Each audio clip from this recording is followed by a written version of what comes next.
भगवत्पादाचार्य गुरुभ्यो नमः। हरि ओम। कल्याणाद्भुतगात्राय कविदार्थप्रदायिने श्रीमद्वेंकटनाथाय श्रीनिवासाय ते नमः। हयग्रीव हयग्रीव हयग्रीवेदि अवधेते प्रत्यभिचरदेवानि कन्या प्रवागवत् बुद्धिर्फलं निशोधनेन प्रियत्वमरोगतां भाग्यं वक्पटत्वं च हनुमत्स्मरणात् भवेत्। अभ्रमं पङ्करहितं मजडं विमलं सदा आनन्दतीर्थमतुलं भजे तापत्रयापहम्। चित्रैः पदैश्च गम्भीरैः वक्ष्यमाणैरखण्डितैः गुरुभावमिन्द्रैः भाति श्रीजगतीर्थवाक्। तं वन्दे नृसिंहतीर्थनिलयं श्रीव्यासराजपूजितं ध्यायन्तं मनसा नृसिंहशरणं श्रीपादराजं गुरुम्। अत्तिकल्पितकल्पोऽयं वस्यति गजकेसरी श्रीव्यासतीर्थगुरुर्भूयात् तस्मदिष्टार्थसिद्धये। तपो विद्या विरक्त्यादि सद्गुणोगाकराणकं वादिराजगुरून् वन्दे हयग्रीवपदाश्रयान्। भक्तानां मानसाम्भोजभानवे कामधेनवे नमतां कल्पतरवे जयीन्द्रगुरवे नमः। प्रणमत्कामधेनुं च भजत्सुरतरूपमं श्रीभावमोदकृत्पादचिन्तामणिम् उपास्महे। कुशाग्रपतये भानुद्युतये वादिपीठये आराधितश्रीपतये श्रीसुधीन्द्रयतये नमः। पूज्याय राघवेन्द्राय सत्यधर्मरताय च भजतां कल्पवृक्षाय नमतां कामधेनवे। मन्मनोभीष्टवरदं सर्वाभीष्टफलप्रदं पुरन्दरगुरुं वन्दे दासश्रेष्ठं। अज्ञानतिमिरच्छेदं बुद्धिसम्पत्प्रदायकं विज्ञानविमलं शान्तं विजयाख्यगुरुं भजे। आपादमौलिपर्यन्तं गुरूणामाश्रितं स्मरेतेन विद्यां पश्यन्ति सिद्ध्यन्ति च मनोरथाः। श्रीगुरुभ्यो नमः।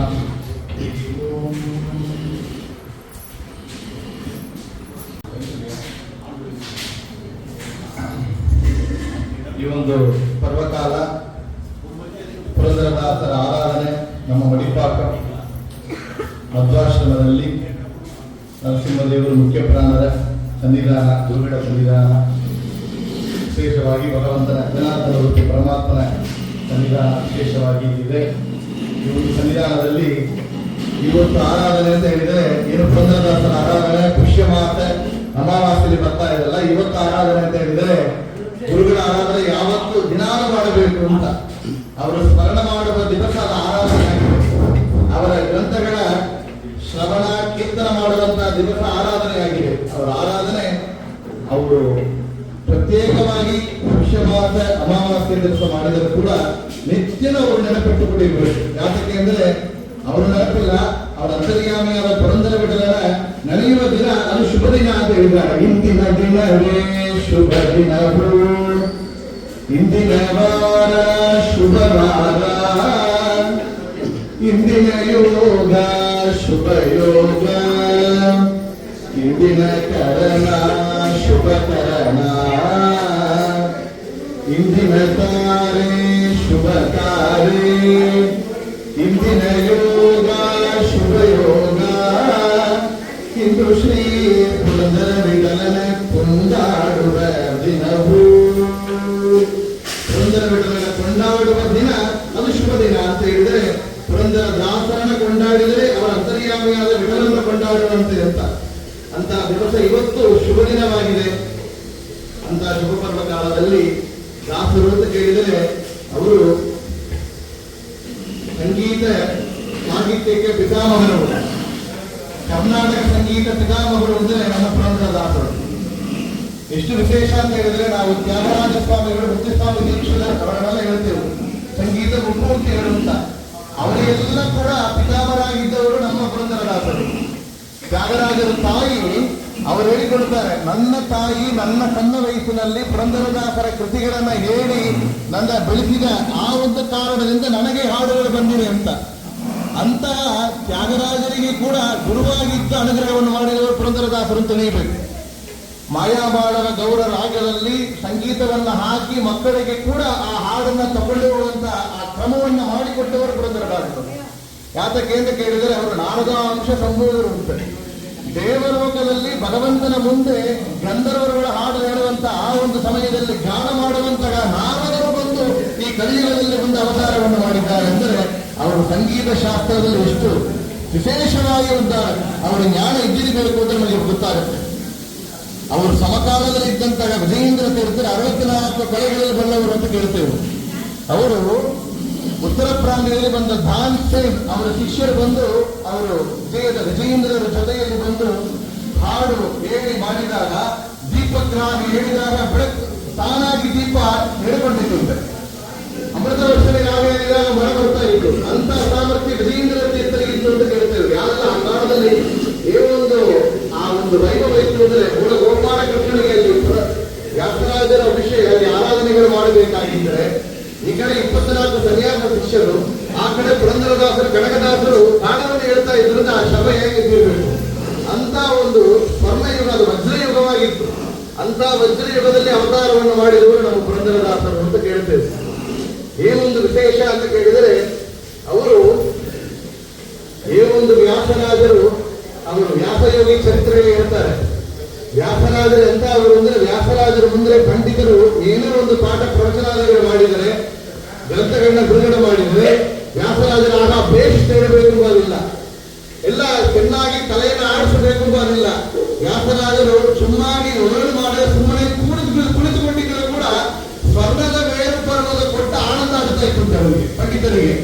ಅಂತ ವ್ಯಾಸರಾಜರು ದಾಸರೆಂದರೆ ಪುರಂದರ ದಾಸರಿಗೆ ಅಂತ ಸರ್ಟಿಫಿಕೇಶನ್ ಕೊಟ್ಟಿದ್ದಾರೆ. ಎಂದರೆ ಅಂತ ಒಂದು ದೊಡ್ಡ ಸ್ಥಾನವನ್ನ ವ್ಯಾಸರಾಜರ ಅನುಗ್ರಹವನ್ನು ಕೊಡೋದು ಪುರಂದರದಾಸ. ವ್ಯಾಸರಾಜರಿಂದಲೇ ಪುರಂದರ ವಿಠಲ ಅಂಗಿತವನ್ನು ಸ್ವೀಕಾರವನ್ನು ಮಾಡಿದವರು ಪುರಂದರದಾಸರು ಅಂತ ಕೇಳ್ತೇವೆ.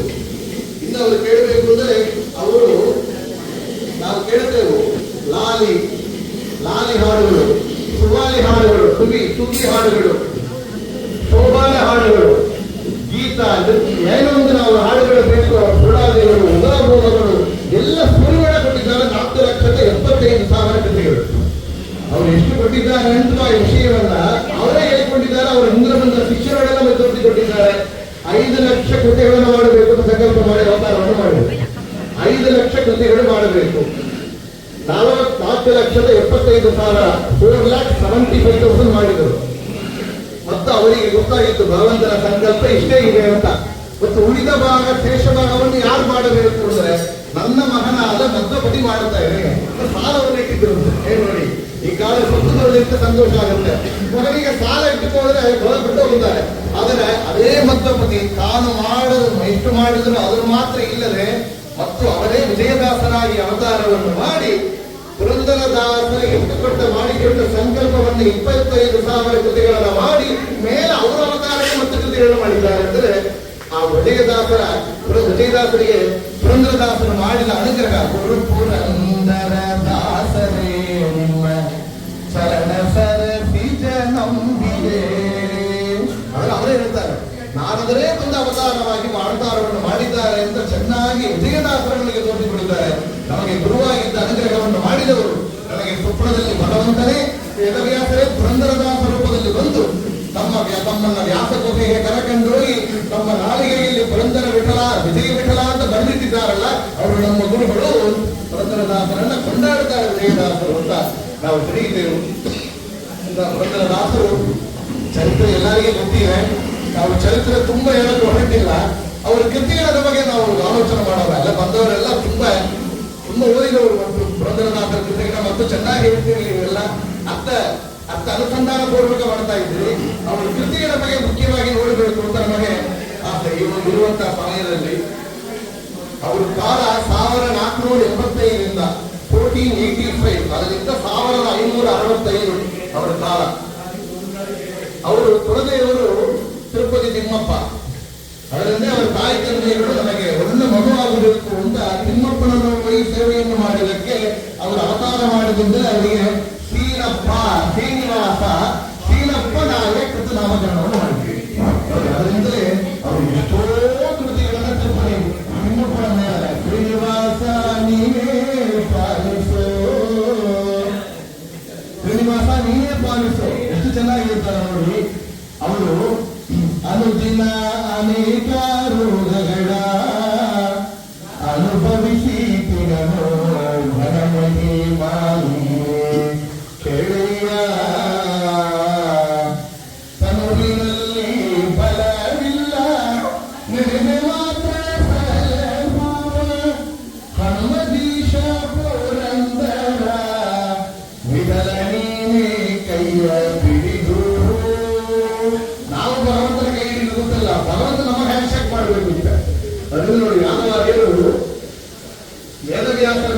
ಇದನ್ನು ಮಾಡಿದ್ದಾರೆ, ಕರಾವಲಂಬ ಸ್ತೋತ್ರ ಅಂತ. ಇವರು ಕರಾವಲಂಬ ಸ್ತೋತ್ರವನ್ನು ಅಲ್ಲಿ ಪಾರಾಯಣ ಮಾಡಿದರೆ ವೇದವ್ಯಾಸರು ತಮ್ಮ ಕೈಯಿಂದ ಕೊಟ್ಟಿರ್ತಾರೆ. ಕರಾವಲಂಬ ಹ್ಯಾಂಡ್ ಶೇಕ್ ಮಾಡಿದ್ದಾರೆ, ನಾವೆಲ್ಲ ಮಾಡಿದ್ದಾರೆ, ಯಾರ್ಯಾರಿಗೆ ಹ್ಯಾಂಡ್ ಶೇಕ್ ಮಾಡಬೇಕು, ಭಗವಂತನಿಗೆ ಮಾಡಬೇಕು ಅಂತ. ನೀವು ಹನುಮದೀಶ ಪುರಂದರ ವಿಠಲ ಕೈಯ ಪಿಡಿದು ಅಂತ, ಭಗವಂತ ನೀರನ್ನ ಕೈಯ ಪಿಡಿದು ಉದ್ಧಾರವನ್ನು ಮಾಡುವಂತ ಮುಂದೆ ಸ್ಥಿತಿಗಳನ್ನ ಕೊಟ್ಟಿದ್ದಾರೆ ಅವರು. ಅಂತ ಶ್ರೀನಿವಾಸ ಅನುಗ್ರಹದಿಂದ ಅವತಾರವನ್ನು ಮಾಡಿದವರು ಪುರಂದರದಾಸರು ಅಂತ. ಅವರು ನವಕೋಟಿ ನಾರಾಯಣ ಅವರಿಗೆ ಹೆಸರು. ನವಕೋಟಿ ನಾರಾಯಣ ಅಂದ್ರೆ 9 ಕೋಟಿ ಹೊತ್ತಿತ್ತು. ಕಾಲದಲ್ಲಿ ಅವರು ಎಷ್ಟು ಪ್ರಾಪರ್ಟಿ ಇದ್ದಿರಬಹುದು. 400 ವರ್ಷಕ್ಕೆ ಹಿಂದೆ ಇದ್ದ ಪುರಂದರದಾಸರಿಗೆ 1 crore ಪ್ರಾಪರ್ಟಿಯನ್ನ ಇವತ್ತು ಮ್ಯೂಚುವಲ್ ಫಂಡ್ ಬಡ್ಡಿಯನ್ನು ಹಾಕಿದ್ರೆ ಎಷ್ಟು ಇದ್ದಿರಬಹುದು ಅಂತ. ಇದ್ದಿದ್ರೆ ಇಡೀ ಈ ಒಂದು ವರ್ಲ್ಡ್ ನಲ್ಲಿ ಇದ್ದ ಹಣವಂತ ರಿಚೆಸ್ಟ್ ಉಪಾಸನೆಯ ಮೇಲೆ ಲ್ಯಾಕ್ಸ್ ಟೈಮ್ಸ್ ದೊಡ್ಡ ಹಣವಂತರ ಇದ್ದಿರ್ಬೇಕು ಅಂತ. ಅಷ್ಟನ್ನು ಬಿಟ್ಟು ಕೃಷ್ಣಾರ್ಪಣಾದೇವಿ ಹೊರಟಿದ್ದಾರಲ್ಲ, ಅವರು ವೇರಕ್ಕೆ ಎಷ್ಟು ಬಿಟ್ಟಿರಬೇಕು. ಯಾರ ವೈರಾಗ್ಯ ಸಂಪನ್ನ ಮಧ್ಯಮಾರ್ಗ ಪ್ರವರ್ತಕಂ ಪುರಂದರ ಗುರು ಬಂದೆ ವಾಸಸ್ಥ ದಯಾನಿಧಿ, ಅಷ್ಟಂತ ಅವರು ವೈರಾಗ್ಯ ಅಂತ. ಅವರು ಅಷ್ಟೊಂದು ಆ ವ್ಯಾಪಾರ ವ್ಯಾಪಾರ ವ್ಯಾಪಾರ ಉದ್ದೇಶದಿಂದ ಇದ್ರು ಅಂತ ಕೇಳ್ತೇವೆ. ಒಂದು ದಿವಸ ಸ್ವಪ್ನದಲ್ಲಿ ಅವರಿಗೆ ಯಾರೋ ಒಬ್ಬರಿಗೆ ಊಟ ಹಾಕಿದ ಸ್ವಪ್ನ ಬಂದಿತ್ತು. ನನಗೆ ಊಟ ಬೇಡ ಅಂತ ಹೇಳ್ತಾರೆ. ನೆನಪಿಲ್ಲ ಏನು, ಸ್ವಪ್ನದಲ್ಲಿ ಅನ್ನದಾನ ಮಾಡಿದ ಸ್ವಪ್ನ ಬಂದಿದೆ, ನನಗೆ 2 ದಿವಸ ಊಟ ಬೇಡ ಅಂತ ಒಂದು ಕಂಜತನ ಅಂತ ಹೇಳ್ತೇವೆ. ಅಂತ ಒಂದು ಇದಾದವರು ಹೇಳೋರ್ಥ ಹೆಂಡತಿ ಏನೋ ಪೂಜೆ ಮಾಡಬೇಕು ಅಂದ್ರೆ ಅಕ್ಷರೇ ಇಲ್ಲದ ಪೂಜೆ, ತುಳಸಿ ಪೂಜೆ ಮಾಡೋಣ. ಯಾತಕ್ಕೆ ತುಳಸಿ ಪೂಜೆ ಮಾಡುವ ಲಕ್ಷಣೇ ಇಲ್ಲ. ಯಾತಕ್ಕೆ ಮನೆಗೆ ಬಾವಿಗೆ ನೀರಿವೆ, ತುಳಸಿ ಬೃಂದಾವನ ಇವೆ, ನೀರಾಗಿ ಅಷ್ಟು ಪುಣ್ಯ. ಅವ್ರು ಹೇಳಿದ ಮಾತು ಮುಂದೆ ಬೇರೆ ರೀತಿಯಲ್ಲಿ ಇಂದ್ರ ದಾಸರಾಗಿ ಅದುವರೆ ತುಳಸಿಯ ಮಹಿಮೆಯನ್ನೇ ಹೇಳ್ತಾ ಇದ್ದಾರೆ. ಸಕಲ ತೀರ್ಥಗಳು ಸಾಲಿಗ್ರಾಮ ತೀರ್ಥ ಹಿಂದೆ, ಸಕಲ ವೃಕ್ಷಗಳು ಶ್ರೀ ತುಳಸಿ ಹಿಂದೆ, ಸಕಲ ವೃತ್ತಗಳು ಏಕಾದಶಿ ವೃತ್ತಗಳ ಹಿಂದೆ. ಏನೊಂದು ವೃತ್ತ ಮಾಡ್ತಾನೆ, ಏಕಾದಶಿ ಮಾಡು, ಒಂದು ಊಟ ಕಮ್ಮಿ, ಇಂದು ವೆಚ್ಚ ಕಮ್ಮಿ. ಏಕಾದಶಿ ವ್ರತ ಮಾಡು, ವೆಚ್ಚವೇ ಇಲ್ಲದ ವ್ರತ ಅಂದ್ರೆ ಏಕಾದಶಿ ವ್ರತ. ಆದರೆ ಎಲ್ಲ ವೃತ್ತಗಳಿಗೆ ಮೇಲೆ ಉತ್ತಮವಾದ ವ್ರತ ಕಾಶಿ ನಾಗಯ ಅಂತ ಆಚಾರ್ಯರು ಹೇಳ್ತಾರೆ. ಕಾಶಿ ಗಯಾದಿ ಕ್ಷೇತ್ರಗಳಿಗೆ ಯಾತ್ರೆ ಮಾಡಿದರೆ ಎಷ್ಟು ಪುಣ್ಯನೋ ಅದಕ್ಕಿಂತ ಹೆಚ್ಚು ಹೆಚ್ಚು ಪುಣ್ಯ ಆದರೆ ಏಕಾದಶಿ ವ್ರತ. ಸಕಲ ವೃತ್ತಗಳು ಅನಂತ ವ್ರತ ಮಾಡ್ತಾನೆ, ನಾವು ವರಲಕ್ಷ್ಮಿ ವ್ರತ ಮಾಡ್ತಾನೆ, ನಾ ಎಲ್ಲ ವ್ರತಗಳು ಮಾಡ್ತಾನೆ. ಇಲ್ಲ ಎಂಟ್ರಿ ಅಡ್ಮಿಷನ್ ಆಗಿಲ್ಲ ಅಂದ್ರು ದಾಸರು. ಅಡ್ಮಿಷನ್ ಆಗಿಲ್ಲ, ವೈಷ್ಣವಕ್ಕೆ ಅಡ್ಮಿಷನ್ ಆಗಿಲ್ಲ. ಏನು ಅಡ್ಮಿಷನ್? ಏಕಾದಶಿ ವ್ರತ ಮಾಡಿದೀಯಪ್ಪ, ಅಡ್ಮಿಷನ್ಗೆ ಕೊಟ್ಟಿದ್ದೆ ಬಸ್ ನೀನು, ಎಂಟ್ರಿ ಟು ಸ್ಕೂಲೇ ಆರ್ಡರ್ ಆಗಿದ್ರಿ ನೀವು. ಸಕಲ ವ್ರತಗಳು ಏಕಾದಶಿ ವ್ರತಕ್ಕಾಗಿ ತುಳಸಿ ಮಹಿಮೆ ಹೇಳಬೇಕು ಅಂದ್ರೆ ಒಳ್ಳನೋ ಹರಿಕೊಳ್ಳನೋ ತುಳಸಿ ಇಲ್ಲದ ಪೂಜೆ ಎಂದರು. ತುಳಸಿ ಇಲ್ಲದ ಪೂಜೆ. ನೀವು ನಾನು ಸ್ವರ್ಣ ಪುಷ್ಪದ ಅಭಿಷೇಕ ಕನಕಾಭಿಷೇಕ ಮಾಡ್ತಾನೆ, ಭಗವಂತ ಪ್ರೀತನಾಗೋದು ಆಗುತ್ತಾನೆ. ತುಳಸಿ ಜೊತೆ ಇಟ್ಟು ಮಾಡಿದರೆ ಆಗುತ್ತಾನೆ. ಇಲ್ಲ ಸ್ವಾಮಿ ತುಳಸಿ ನಮಗೆ ಆಪ್ಷನ್ ಇಲ್ಲ, ಮನೆಯಲ್ಲಿ ನಾವು ಅಪಾರ್ಟ್ಮೆಂಟ್ ಇದ್ದೇವೆ, ಆಪ್ಷನ್ ಕೊಡ್ತಾರೆ ದಾಸರು. ಇಲ್ಲದಿದ್ದರೆ ಸಿರುಗು ತುಳಸಿ, ಅದು ಇಲ್ಲದಿದ್ದರೆ ಮುಗುಡು ತೆನೆಯು, ಅದು ಇಲ್ಲದಿದ್ದರೆ ತುಳಸಿ ಎಲೆಯು, ಅದು ಇಲ್ಲದಿದ್ದರೆ ಒಣಗಿದ ಕಾಷ್ಟ, ಅದು ಇಲ್ಲದಿದ್ದರೆ ತುಳಸಿಯ ಬುಡದ ಮಣ್ಣು, ಅದು ಇಲ್ಲದಿದ್ದರೆ ತುಳಸಿ ತುಳಸಿ ಎಂದು ಕೂಗಿದರೆ ನಮ್ಮ ಪುರಂದರ ವಿಠಲ ಉಳಿವ ಕಾಣಿರೋ. ನೋಡಿ, ಇಲ್ಲದಿದ್ದರೆ ಸುರುಗು ತುಳಸಿ, ಅದು ಇಲ್ಲದಿದ್ದರೆ ಮುಗುಳು ತನೆಯು, ಅದು ಇಲ್ಲದಿದ್ದರೆ ಒಣಗಿದ ಕಾಷ್ಟ ಅಂದ್ರು. ಕಾಷ್ಟ ಇಟ್ಟುಕೊಳ್ಳಿ, ಓಡಸಲ್ಲಿ ಯಾತ್ರೆ ಹೋಗುತ್ತೇವೆ, ಒಣಗಿದ ಕಾಷ್ಟ ಇಟ್ಟುಕೊಳ್ಳಿ. ಇಲ್ಲ ಸ್ವಾಮಿ ಕಾಷ್ಟ ಇಲ್ಲ ಅಂದ್ರೆ ತುಳಸಿಯ ಬುಡದನ್ನು ಒಂದ್ರು. ತುಳಸಿಯ ಬುಡದನ್ನು ಅಷ್ಟು ಮಹಿಮೆ ಅಂತ ಕೇಳಿದ್ರೆ ಇವತ್ತು ಏನೊಂದು ಮೃತ್ತಿಕಾ ಬೃಂದಾವನ ಇರುತ್ತೇವೋ ಅದೆಲ್ಲ ತುಳಸಿಯ ಬುಡದ ಮಣ್ಣೆ.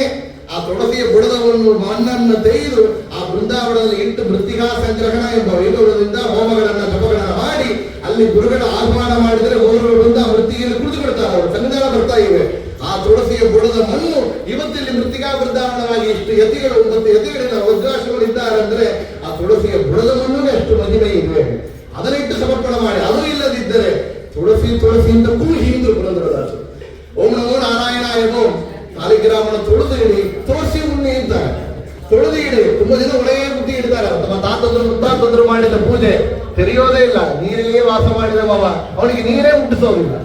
ಏನೋ ಬೇಡ, ಓಂ ನಮೋ ನಾರಾಯಣಾಯ ಓಂ, ನಾರಾಯಣ ಅಷ್ಟಾಕ್ಷರ ಮಂತ್ರ ಜಪವನ್ನು ತುಳಸಿ ಹೇಳಿ ತೋರಿಸಿ ಮುನ್ನಿ, ಕೃಷ್ಣಾರ್ಪಣ ಅಂತ ಹೇಳಿ ತೋರಿಸಿ ಮುನ್ನಿ ಅಂತ ಮಹಿಮೆಯನ್ನು ತೋರಿಸಿದರು. ಹೇಳ್ತಾರೆ ಏನು ವ್ಯಾಪಾರ, ಏನೋ ವ್ಯಾಪಾರ ವ್ಯಾಪಾರ ವ್ಯಾಪಾರ ವ್ಯಾಪಾರ ಹೇಳಿದ್ರು. ಮೌನವನರಿಯನು ಧ್ಯಾನವನರಿಯನೆಂದೆನ ಬೇಡ, ಜಾನಕಿ ವಲ್ಲಭ ದಶರಥ ನಂದನ ಗಾನ ವಿನೋದನ ನೆನೆಮನವೇ. ಸ್ನಾನವನರಿಯನು ಮೌನವನರಿಯನು ಮುಂದೆ ಆಗಿದ್ದರೆ ತನ್ನ ಬಗ್ಗೆ ತಾನೇ ಹೇಳಿಕೊಳ್ತಾರೆ. ನಾ ಸ್ನಾನವನರಿಯನು ಮೌನವನರಿಯನು. ಏನು ಬೆಳಿಗ್ಗೆ ಸ್ನಾನವನಿಲ್ಲ, ಯಾಕ ವ್ಯಾಪಾರ ವ್ಯಾಪಾರದ ಉದ್ದೇಶದಲ್ಲಿದ್ದೆ. ಮೌನ ಇಲ್ಲ. ಯಾತಕ್ಕೆ ಅಂದ್ರೆ ವ್ಯಾಪಾರದಲ್ಲಿಯೇ ಮಾತಾಡ್ತಾ ಬೇಕು. ಬೆಳಿಗ್ಗೆ ಸಾಯಂಕಾಲವರೆಗೆ ಮಾತು ಮಾತು ಮಾತು ಮಾತು. ಧ್ಯಾನಕ್ಕೆ ಗೊತ್ತಿಲ್ಲ ಸ್ವಾಮಿ, 10 ಗಾಯತ್ರಿ ಹೇಳಿದ್ರೆ ಒಂದು ಸರಿಯಾಗಿದೆ ನಮಗೆ. ಮೌನವನರಿಯನು ಧ್ಯಾನವನರಿಯನು ಎನಬೇಡ, ಜಾನಕಿ ವಲ್ಲಭ ದಶರಥ ನಂದನ ಗಾನ ವಿನೋದನ ನೆನಮನವೇ. ಕಲಿಯುಗದಲ್ಲಿ ಹರಿನಾಮನೆದರೆ ಕುಲಕೋಟಿ ಉದ್ಧರಿಸುವರು. ಕಲಿಯುಗದಲ್ಲಿ ಹರಿನಾಮನೆದರೆ ಕುಲಕೋಟಿ ಉದ್ಧರಿಸುವರು. ಅಂತಹ ಪುರಂದರದಾಸರಿಗೆ ವಿಠಲ ಬಂದ ಒಂದು ಬ್ರಾಹ್ಮಣ ರೂಪದಿಂದ ನಿತ್ಯ ಬರ್ತಾ ಇದ್ದ. ಏನು ನನ್ನ ಮಗನಿಗೆ ಉಪನಯನ ಆಗಬೇಕಾದ ಸ್ವಾಮಿ, ಏನೋ ಒಂದು ಕೊಡಿ, ಏನೋ ಒಂದು ಯಾಚಕ ಕೇಳಿ ಬಂದಿದ್ದರೆ ಕಣ್ಣು ತೆರೆದ ಅವರ ಮುಖ ನೋಡಿರುವರು. ಏನೋ ವ್ಯಾಪಾರದಲ್ಲಿಯೇ ಬಿಸಿಯಾಗಿದ್ದಾರೆ, ಹಂಗೆ ಕಳಿಸಿಕೊಡ್ತಾ ಇದ್ರು. 6 ತಿಂಗಳು ಬಂದಾಗ ಏನಪ್ಪಾ ಇವ್ರ ಕಾಟ ತುಂಬ ಆಗಿದೆ, ಇವ್ರ ಜೊತೆ ಮಾತಾಡಲಿಕ್ಕೆ ಗೊತ್ತಾಗಲ್ಲ, ಏನೋ ಒಂದು ಕಾಸು ತೆಗೆದುಬಿಟ್ರು. ಅದು ಒರ್ತೇ ಇಲ್ಲ, ನಾಟ್ ಎಲಿಜಿಬಲ್ ಫಾರ್ ಇದು ಟ್ರಾನ್ಸಾಕ್ಷನ್ ಗೊತ್ತಿಲ್ಲ, ಅದು ಚೆಲ್ಲಾ ಕಾಸು ಅಂತ ಹೇಳ್ತೇವೆ, ಅದನ್ನು ಕೊಟ್ಟುಬಿಟ್ರು ಅಂತ. ಆ ಬ್ರಾಹ್ಮಣ ನೇರಾಗಿ ಮನೆಗೆ ಹೋಗಿದ್ದು. ಪುರಂದರದಾಸರು ಮನೆಗೆ ಕೇಳಿದೆವು ಚರಿತ್ರೆಯಲ್ಲಿ. ಅವ್ರ ಹೆಂಡತಿಯಲ್ಲಿ ಕೇಳಿದಿರುವಂತೆ. ಹೆಂಡತಿ ಕೇಳ್ತಾರೆ, ನೋಡಿ ಸ್ವಾಮಿ, ನಾನು ನಿನ್ನ ಪತಿಗೆ ಹೋಗಿದ್ರು, ಏನು ಕೊಡಲಿಲ್ಲಪ್ಪ, ಮಗನಿಗೆ ಉಪನಯನ ಆಗಬೇಕಾದ್ರೆ ನೀ ಕೊಡು. ನನ್ನ ಪತಿಯ ಆಜ್ಞೆ ಇಲ್ಲದೆ ನಾ ಕೊಡಲಿಕ್ಕೆ ಸಾಧ್ಯ ಇಲ್ಲ. ಅದು ಧರ್ಮ ಪತ್ನಿಯಾದ ಅವಳು ಹೇಳ್ತಾಳೆ, ವಿಠಲ ಮಾಯಾವಿ ನೋಡ್ರಿ, ಹೇಗೆ ಮಾತಾಡಬೇಕು ಅಂತ ಮಾತಾಡ್ತಾಳೆ. ನೀ ಹಾಕಿರುವ ಆಭರಣಗಳು ನಿನ್ನ ತಾಯಿ ಮನೆಗೆ ಕೊಟ್ಟದ್ದಲ್ಲ, ಅದು ಕೊಡಬಹುದಿಲ್ಲ ಅಂತ. ಕನ್ಯಾದಾನವು ಮಾಡಿದ ಮನೆ ಹೆಣ್ಣೆ ಅವಳು ದಾನ ಆಗಿಬಿಡ್ತಾಳೆ. ಆಭರಣ ಎಲ್ಲಿ? ಭಗವಂತ ಅಲ್ಲಿ ಟ್ವಿಸ್ಟ್ ಮಾಡ್ತಾ ಇದ್ದಾನೆ. ತನ್ನ ಮೂಗುತಿಯನ್ನು ಕೊಟ್ಟರು. ಮೂಗುತಿಯನ್ನು ಕೊಟ್ಟಿದ್ದರೆ ಮತ್ತೆ ಅಂಗಡಿಗೆ ಬಂದಿದ್ರು ಬ್ರಾಹ್ಮಣರು. ಕೇಳ್ತೇವೆ, ಬಂದು ಕೊಟ್ಟರೆ ಇದು ಇಂಥ ಮೂಗುತಿ ಈ ಒಂದು ರಾಜ್ಯದಲ್ಲಿ ನನ್ನ ಹೆಂಡತಿ ಬಿಟ್ಟು ಯಾರು ಹಾಕಿಬಹುದಿಲ್ಲ. ಯಾಕೆ ವಿಜಯನಗರ ಸಾಮ್ರಾಜ್ಯಕ್ಕೆ ಸಾಲ ಕೊಡ್ತಾ ಇದ್ರು ಪುರಂದರದಾಸರು. ಎಷ್ಟೊಂದು ಧನವಂತರಾಗಿರುವರು, ಶ್ರೀಮಂತರಾಗಿರ್ಬೇಕು ಅಂತ. ಅವರು ಒಳಗೆ ಲಾಕರಲ್ಲಿ ಇಟ್ಟರು, ಲಾಕ್ ಮಾಡಿದ್ರು, ಬಾಗಿಲು ಮುಚ್ಚಿದ್ರು, ನೇರ ಮನೆಗೆ ಬಂದರು. ನೋರೆ ಮೂಗುತಿ ಇಲ್ಲ ಹೆಂಡತಿಯಲ್ಲಿ. ಹೇಳ್ತಾರೆ, ಎಲ್ಲಿಮ್ಮ ಅಂತ ಕೇಳಿದರೆ, ಇಲ್ಲೆಲ್ಲ ಅಭ್ಯಂಗ ಸ್ನಾನ ಮಾಡಿದ್ದಾರೆ, ಬಿಚ್ಚಿ ಇಟ್ಟಿದ್ದಾನೆ, ಅಪ್ಪದೇಳಿ ಬಿಟ್ಟರು. ಒಂದು ಪತಿಯಲ್ಲಿ ಅಪ್ಪದ್ದೇಳಿದ್ದಾನೆಲ್ಲ, ಸುಳ್ಳು ಮಾತಾಡಿ ಬಿಟ್ಟಲ್ಲ, ಆತ್ಮಹತ್ಯೆ ಮಾಡಿಕೊಂಡಿದ್ದಾನೆ ಅಂತ ಹೊರಟಿದ್ರು. ಭಗವಂತ ಆ ಸಮಯದಲ್ಲಿ ಲೋಟದಲ್ಲಿ ಆ ಮೂಗುತಿಯನ್ನು ಕೊಟ್ಟಿದ್ದಾನೆ. ತೋರಿಸಿದವರಿಗೆ ಆಶ್ಚರ್ಯವಾಗಿತ್ತು. ನೇರ ಅಂಗಡಿ ಬಂದು ನೋಡಿದರೆ ಒಳಗಿಂತ ಮೂಗುತಿ ಅಲ್ಲಿ ಇಲ್ಲ. ನೇರ ಮನೆ ಬಂದು ಏನ್ ನಡೆಯಿದೆ ಅಂತ ವಿಷಯವನ್ನು ಕೇಳಿದರೆ ಎಲ್ಲ ಹೇಳಿದಾಗ ಬಂದವ ಪರಮಾತ್ಮನೇ ಬಂದರೆ ಎಷ್ಟು ಅವರಿಗೆ ವಿಚಾರ ಆಗಿರ್ಬೇಕು.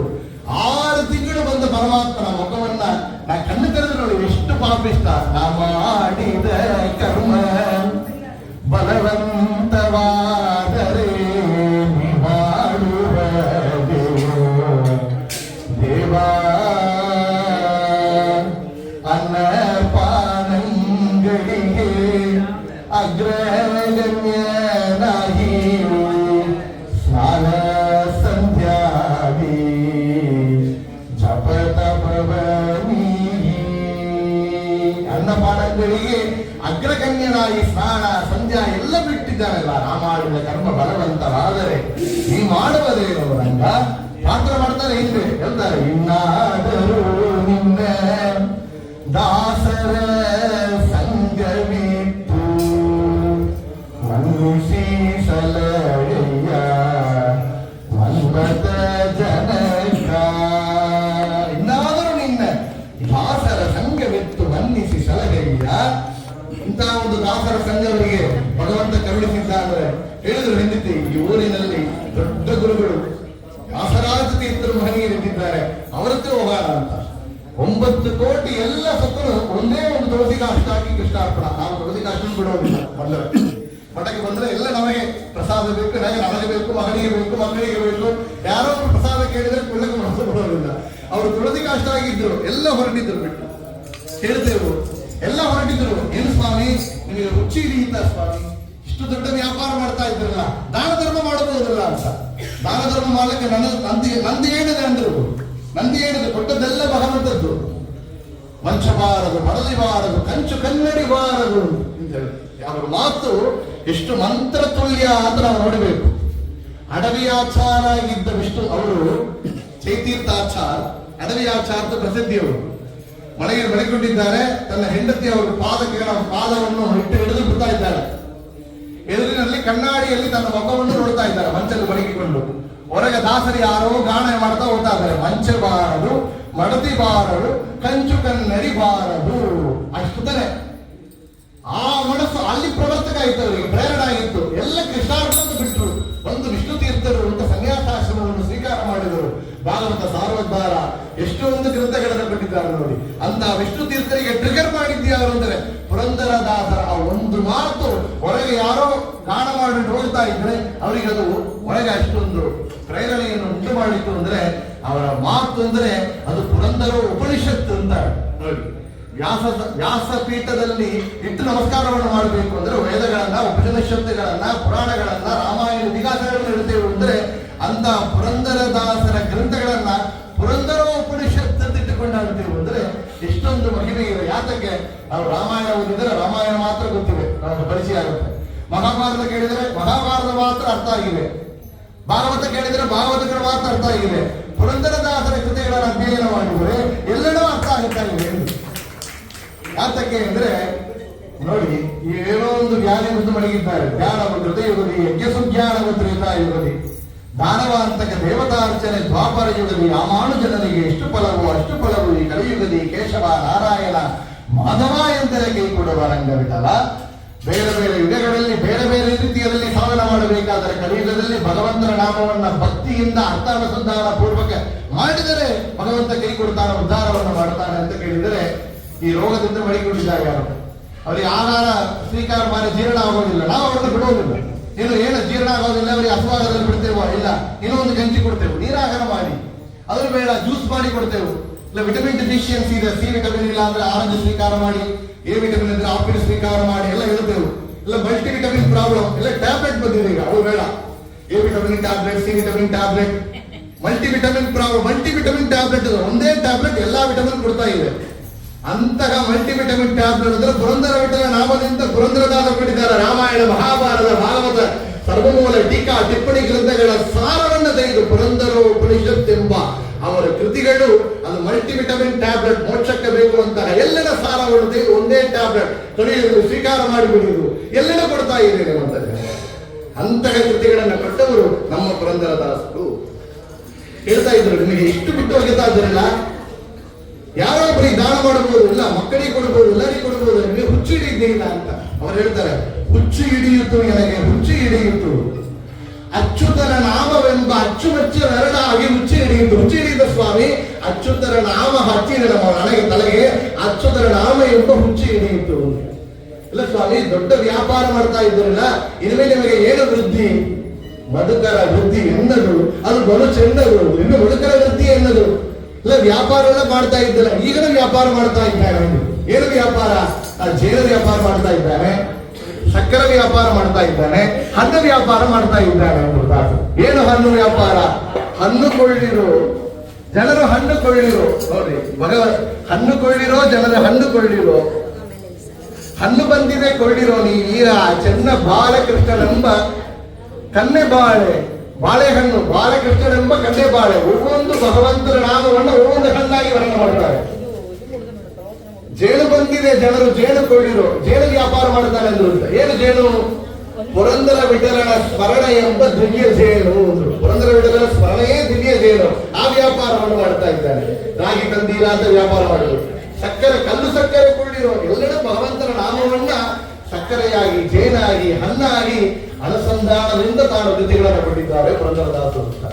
ವ್ಯಾಸರಾಜರು ಹೋಗಿದ್ರು, ಇವರು ನಾರದಾಂಶ ಸಂಭೂತರು, ಇವರು ಸ್ವರೂಪ ಯೋಗಿಯನ್ನು ತಿಳಿದು ಇವರಿಗೆ ಪುರಂದರ ವಿಠಲ ಎಂಬ ಅಂಗದಿಂದ ಅವರಿಗೆ ಅನುಗ್ರಹವನ್ನು ಮಾಡಿದರು ವ್ಯಾಸರಾಜರು. ಗುರು ಭಕ್ತಿಯನ್ನ ತೋರಿಸಿಕೊಡ್ತಾರೆ. ಗುರುಗಳ ಅನುಗ್ರಹ ಪಡೆಯಲೇಬೇಕು. ಗುರುಗಳ ಅನುಗ್ರಹದಿಂದಲೇ ಮೋಕ್ಷವನ್ನು ಪಡೆಯಬಹುದು. ಮುಕುಂದ ಭಕ್ತಿಯೈ ಗುರು ಭಕ್ತಿ ಜಾಯೈ ಮುಕುಂದ ಗುರುವಿನ ಗುಲಾಮ ಆಗುವ ತನಕ ತೊರೆಯ ತನ್ನ ಮುಕುತಿ. ಗುರುವಿನ ಗುಲಾಮಾಗುವ ತನಕ ದೊರೆಯ ತನ್ನ ಮುಕುತಿ. ಅದರಲ್ಲಿ ವ್ಯಾಸರಾಜರ ಮಹಿಮೆಯನ್ನ ಹೇಳಕ್ಕೆ ಹೊರಟ ಪುರಂದರದಾಸರು ಹೇಳ್ತಾರೆ, ಗುರು ಉಪದೇಶ ಇಲ್ಲದ ಸ್ನಾನವು, ಗುರು ಉಪದೇಶ ಇಲ್ಲದ ಧ್ಯಾನವು, ಗುರು ಉಪದೇಶ ಇಲ್ಲದ ಮಂತ್ರ, ಗುರು ಉಪದೇಶ ಇಲ್ಲದ ತಂತ್ರ, ಗುರು ಉಪದೇಶ ಇಲ್ಲದ ಜಪವು, ಗುರು ಉಪದೇಶ ಇಲ್ಲದ ತಪವು ಉರಗಣ ಉಪವಾಸವಂತೆ ಕಾಣಿರು. ಗುರುಗಳ ಅನುಗ್ರಹ ಇಲ್ಲದೆ ನಾವು ಮಾಡುವಂತಹ ಸ್ನಾನ, ಧ್ಯಾನ, ಜಪ, ತಪ, ಮಂತ್ರ, ತಂತ್ರ ಎಲ್ಲ ವ್ಯರ್ಥ ಅಂದ್ರು. ಎಲ್ಲ ವ್ಯರ್ಥ. ಗುರುಗಳ ಅನುಗ್ರಹ ಪಡೆದ ಮಾತ್ರದಿಂದಲೇ ನಮಗೆ ಭಗವಂತ ಅನುಗ್ರಹ ಬರ್ತಾನೆ. ಪರಗುರು ಉಪದೇಶ ತೊರಗಿತು ನನಗೆ ಇನ್ನೇನೇನು ಅಂತ ವ್ಯಾಸರಾಜರ ಅನುಗ್ರಹ ಪಡೆದಿದ್ದೇನೆ. ಅವರ ಉಪದೇಶ ನನಗಾಗಿದೆ, ನನಗೆ ಇನ್ನೂ ಏನಾಗಬೇಕು, ಇದರಿಂದ ಏನು ಭಾಗ್ಯ, ಇದಕ್ಕಿಂತ ಹೆಚ್ಚು ಭಾಗ್ಯ ಏನೇ ಇದೆ ಅಂತ ಆ ಗುರುಗಳ ಮಹಿಮೆಯನ್ನು ತೋರಿಸಿಕೊಡ್ತಾರೆ ಪುರಂದರದಾಸರು. ಕೇಳ್ತೇವೆ ಅವರ ಮಹಿಮೆಯನ್ನ. ಆಗ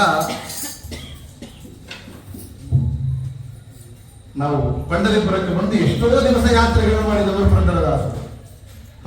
ಪಂಡರೀಪುರಕ್ಕೆ ಬಂದಾಗ ನಾವು ಕೇಳ್ತೇವೆ, ಆ ಊರಿನಲ್ಲಿದ್ದ ಒಂದು ದಾಸಿ ಅವರಿಗೆ ಏನ್ ಮಾಡಿದ ಪುರಂದರದಾಸರಿಗೆ, ಆ ದಾಸಿಯ ಮನೆಗೆ ಪುರಂದರದ ಭಗವಂತ ವಿಠಲ ದಾಸರ ರೂಪದಿಂದ ಹೋಗಿದ್ದಾರೆ. ಹೋಗಿ ತನ್ನ ಖಡ್ಗವನ್ನ ಕೈಯಲ್ಲಿರುವಂತ ಕೊಟ್ಟು ಹೋಗಿದ್ದಾರೆ. ಅವಳೇನ್ ಮಾಡಿದ್ರು, ಮರು ದಿವಸ ಆ ಒಂದು ಆಭರಣ ಹಾಕಿಕೊಂಡು ಹೊರಗೆ ಬಂದಿದ್ದಾಳೆ.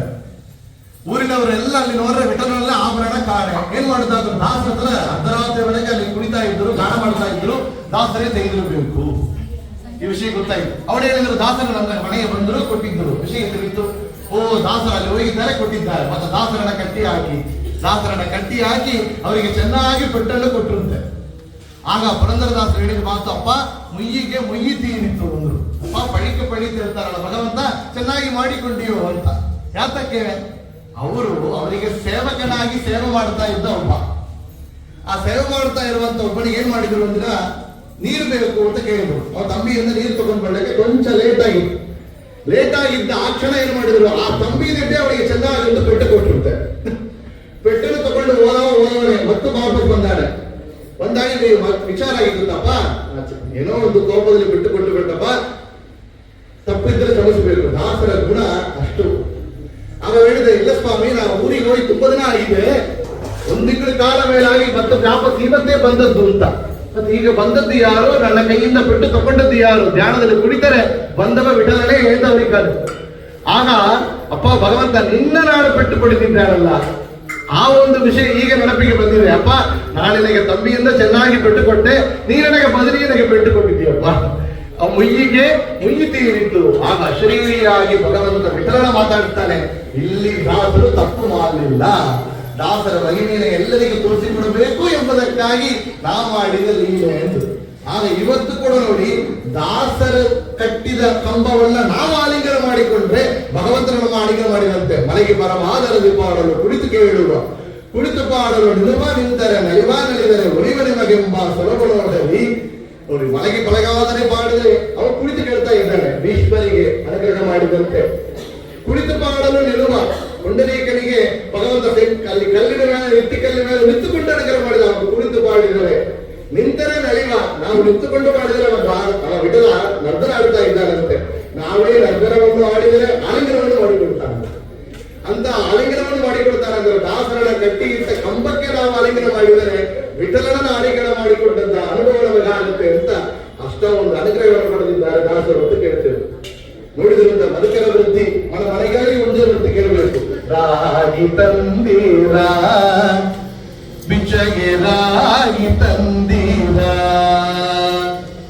ಯೋಗ್ಯರಾಗಿ ಭೋಗ್ಯರಾಗಿ ಭಾಗ್ಯವಂತರಾಗಿ ನೀವು ರಾಗಿ ತಂದೀರ, ಭಿಕ್ಷೆಗೆ ರಾಗಿ ಬಂದೀರ. ಮನೆಗಳಿಗೆ ಹೋಗಿ ಮುಂಜೆ ವೃತ್ತಿಯನ್ನು ಮಾಡಿದರೆ ನೋಡಿದಂತ ಕೃಷ್ಣದೇವರಾಯರು ನಮ್ಮ ರಾಜ್ಯದಲ್ಲಿ ಭಿಕ್ಷೆ ಬೇಡವಲ್ಲ. ನಮ್ಮ ರಾಜ್ಯ ಅಂದ್ರೆ ಶ್ರೀಮಂತರ ರಾಜ್ಯ ಇದು. ಇಂಥ ರಾಜ್ಯದಲ್ಲಿ ಏನ್ ಮಾಡಬಾರದು, ದಾಸರು ಮತ್ತು ಹೋಗಿ ಯಾರಲ್ಲಿ ಆಚಕ್ಕೆ ಕೀಳಬಾರದು, ಉಂಜವರ್ತಿ ಮಾಡಬಾರದು. ನವರತ್ನ ವೈಡೂರ್ಯವನ್ನಾಗಿ ಬಿಟ್ಟಿರುತ್ತೆ. ಆ ಉಂಜವರ್ತಿ ಪಾತ್ರೆಯಲ್ಲಿ ಅಕ್ಕಿ ಆ ಧಾನ್ಯವನ್ನು ಹಾಕುವಂತಹ ಸಮಯದಲ್ಲಿ ನವರತ್ನ ವೈಡೂರ್ಯಗಳು ಹಾಕಿದ್ದಾರೆ ಹೊಡೆದಿರುತ್ತೆ ನೋಡಿ. ಪುರಂದರದಾಸರೇ ನಾವು ಚೆನ್ನಾಗಿ ಕೊಟ್ಟಿದ್ದಾನೆ. ಎಷ್ಟು ಕೊಟ್ಟಿದ್ದಾನೆ? ಅವರು ಕುಲಕ್ಕೆ ಸಾಕು.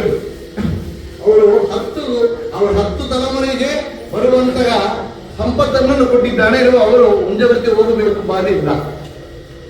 ಮಧ್ಯಾಹ್ನ ಕಾಲದಲ್ಲಿ ಬಂದು ನೋಡ್ತಾರೆ, ಏನ್ ಮಾಡ್ತಾರೆ ದಾಸರು ಅಂತ. ದಾಸರ ಹೆಂಡತಿ ಮನಸ್ಸಲ್ಲಿ ಕೊಯ್ದುಕೊಳ್ತಾ ಹೇಳ್ತಾ ಇರುತ್ತೆ. ದಿನಾಳು ದಾಸರು ಸಕಾಲಕ್ಕೆ ಬರ್ತಾ ಇದ್ರು. ನಾವು ಅಕ್ಕಿಯನ್ನು ತಗೊಂಡು ಬರ್ತಾ ಇದ್ದೆವು. ನಾವು ಅದರ ಅನ್ನ ಮಾಡಿ ಕೊಟ್ರೆ ಭಗವಂತನಿಗೆ ನೈವೇದ್ಯ ಮಾಡಿ ವೈಶ್ವದೇವ ಇತ್ಯಾದಿಗಳನ್ನ ಮಾಡಿ ಸ್ವೀಕಾರ ಮಾಡ್ತಾ ಇದ್ರು. ಇದು ಯಾರೋ ಒಬ್ಬ ಕಲ್ಲನ್ನು ಹಾಕಿ ಬಿಟ್ಟ. ಅಕ್ಕಿ ತುಂಬಾ ಕಲ್ಲು ಹಾಕಿದ್ದಾನೆ. ಆ ಕಲ್ಲನ್ನು ತೆಗೆದಕ್ಕೆ ಹೊತ್ತಾಗಿದೆ. ಇಲ್ಲ ಸ್ವಾಮಿ, ಕಲ್ಲೆಲ್ಲ ಇಲ್ಲೇ ಹಾಕಿದ್ದೀರಿ ಹಿಂದರ ಪಕ್ಕ ಹಾಕಿದ್ದಾರಮ್ಮ. ಅವನು ನೋಡಿ ಹಿಂದರ ಪಕ್ಕ ನೋಡಿದರೆ ಅವನು ಏನು ಒಂದು ವೈಡೂರ್ಯಗಳನ್ನ ನವರತ್ನಗಳು ಹಾಕಿದ್ರು ಎಲ್ಲ ಹಿಂದಾಗಿದ್ದಾರೆ. ಏನು ಸ್ವಾಮಿ, ಇಂಥ ಒಂದು ಭಾಗ್ಯ ನಿಮಗೆ ಸಿಕ್ಕಿದರೆ ನಾವು ಬಿಸೋಡಬಹುದಾ? ನಮ್ಮ ಭಾಗ್ಯ ದೊಡ್ಡದು, ನಿಮ್ಮ ಭಾಗ್ಯ ದೊಡ್ಡದು. ನಿಮ್ಮ ಭಾಗ್ಯ ಮಹಾಲಕ್ಷ್ಮಿ, ನಮ್ಮ ಭಾಗ್ಯ ಪುರಂದರ ವಿಠಲ ಅಂತ ಹೇಳಿದ್ರು. ನಮ್ಮ ಭಾಗ್ಯ ಪುರಂದರ ವಿಠಲ. ಯಾತಕ್ಕೆ ನೋಡ್ರಿ, ಲಕ್ಷ್ಮಿಯನ್ನ ಹಿಡಿದ ಕಂಸ ಲಕ್ಷ್ಮಿಯವರಿಗೆ ಸಿಕ್ಕಲಿಲ್ಲ. ದುರ್ಗೆಯನ್ನ ಕಾಲನ್ನು ಹಿಡಿದ, ದುರ್ಗೆ ಮೇಲೆ ಹಾರಿಬಿಟ್ರು. ದುರ್ಗೆಯನ್ನು ಸಿಕ್ಕಲ್ಲ, ಇಂಥ ಕೃಷ್ಣನು ಸಿಕ್ಕಲ್ಲ. ಕೃಷ್ಣ ಬಂದು ಕೊಂದು ಬಿಟ್ಟ. ವಸುದೇವರು ಕೃಷ್ಣನ ಕೈಯಲ್ಲಿ ಹಿಡಿದ್ರು.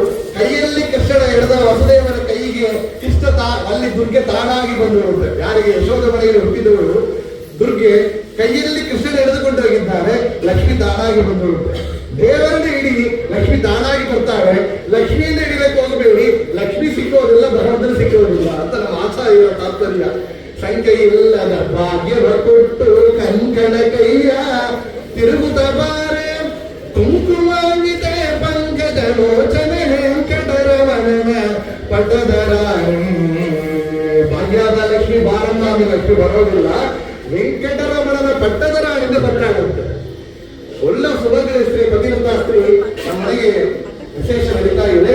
ನೀವು ಬರಬೇಕು ಅಂತ ಸುಮಂಗಲಿನ ಮಾತ್ರ ಕರೆದ್ರೆ ಅವ್ರು ಬರೋದಿಲ್ಲ. ನಮ್ಮ ಪತಿಯನ್ನ ಕರಿ ನಾವು ಬರ್ತೇವೆ. ಲಕ್ಷ್ಮಿ ತನ್ನ ಮಾತ್ರ ಕರೆದ್ರೆ ಬರೋದಿಲ್ಲ. ಲಕ್ಷ್ಮೀ ಪತಿಯನ್ನ ನಾವಲ್ಲ, ಅವ್ರ ಪತಿಯಾದ ಲಕ್ಷ್ಮೀ ಪತಿಯನ್ನ ಕರೆದ್ರೆ ಲಕ್ಷ್ಮಿ ತಾನಾಗಿ ಬರ್ತಾಳೆ ಅಂತ ಅವ್ರು ಹೇಳ್ತಾರೆ. ಅಂತಹ ಸಂಖ್ಯೆ ಇಲ್ಲದ ಭಾಗ್ಯವನ್ನು ಕೊಟ್ಟು ಅಂತ ಕೇಳಿದಾರಲ್ಲ, ಅಂತ ನವಕೋಟಿ ನಾರಾಯಣ ಇದ್ದು ಎಲ್ಲರೂ ತ್ಯಾಗ ಮಾಡಿ ಬಂದ ಪುರಂದರದಾಸರು ಇನ್ನು 7 ಭಾಗ್ಯವನ್ನು ಕೇಳ್ತಾರೆ. ಇಲ್ಲಿ ಅವರು ಕೇಳಿದ ಭಾಗ್ಯ ನಾರಾಯಣ ನಿನ್ನ ನಾಮದ ಸ್ಮರಣೀಯ ಸಾರಾಮೃತವು ಎನ್ನ ನಾಲಿಗೆ ಬರವೇ ನಾರಾಯಣ. ನಾರಾಯಣ ನಿನ್ನ ನಾಮದ ಸ್ಮರಣೆ ಸಾರಾಮೃತವು, ಅದುವೇ ಭಾಗ್ಯ. ಅಂತ ಭಾಗ್ಯವನ್ನ ಸಂಜೆ ಇಲ್ಲದ ಭಾಗ್ಯವನ್ನು ಕೊಟ್ಟು ಕಂಕಣ ಕೈಯ ತಿರುಗುತ್ತ ಬಾರೆ.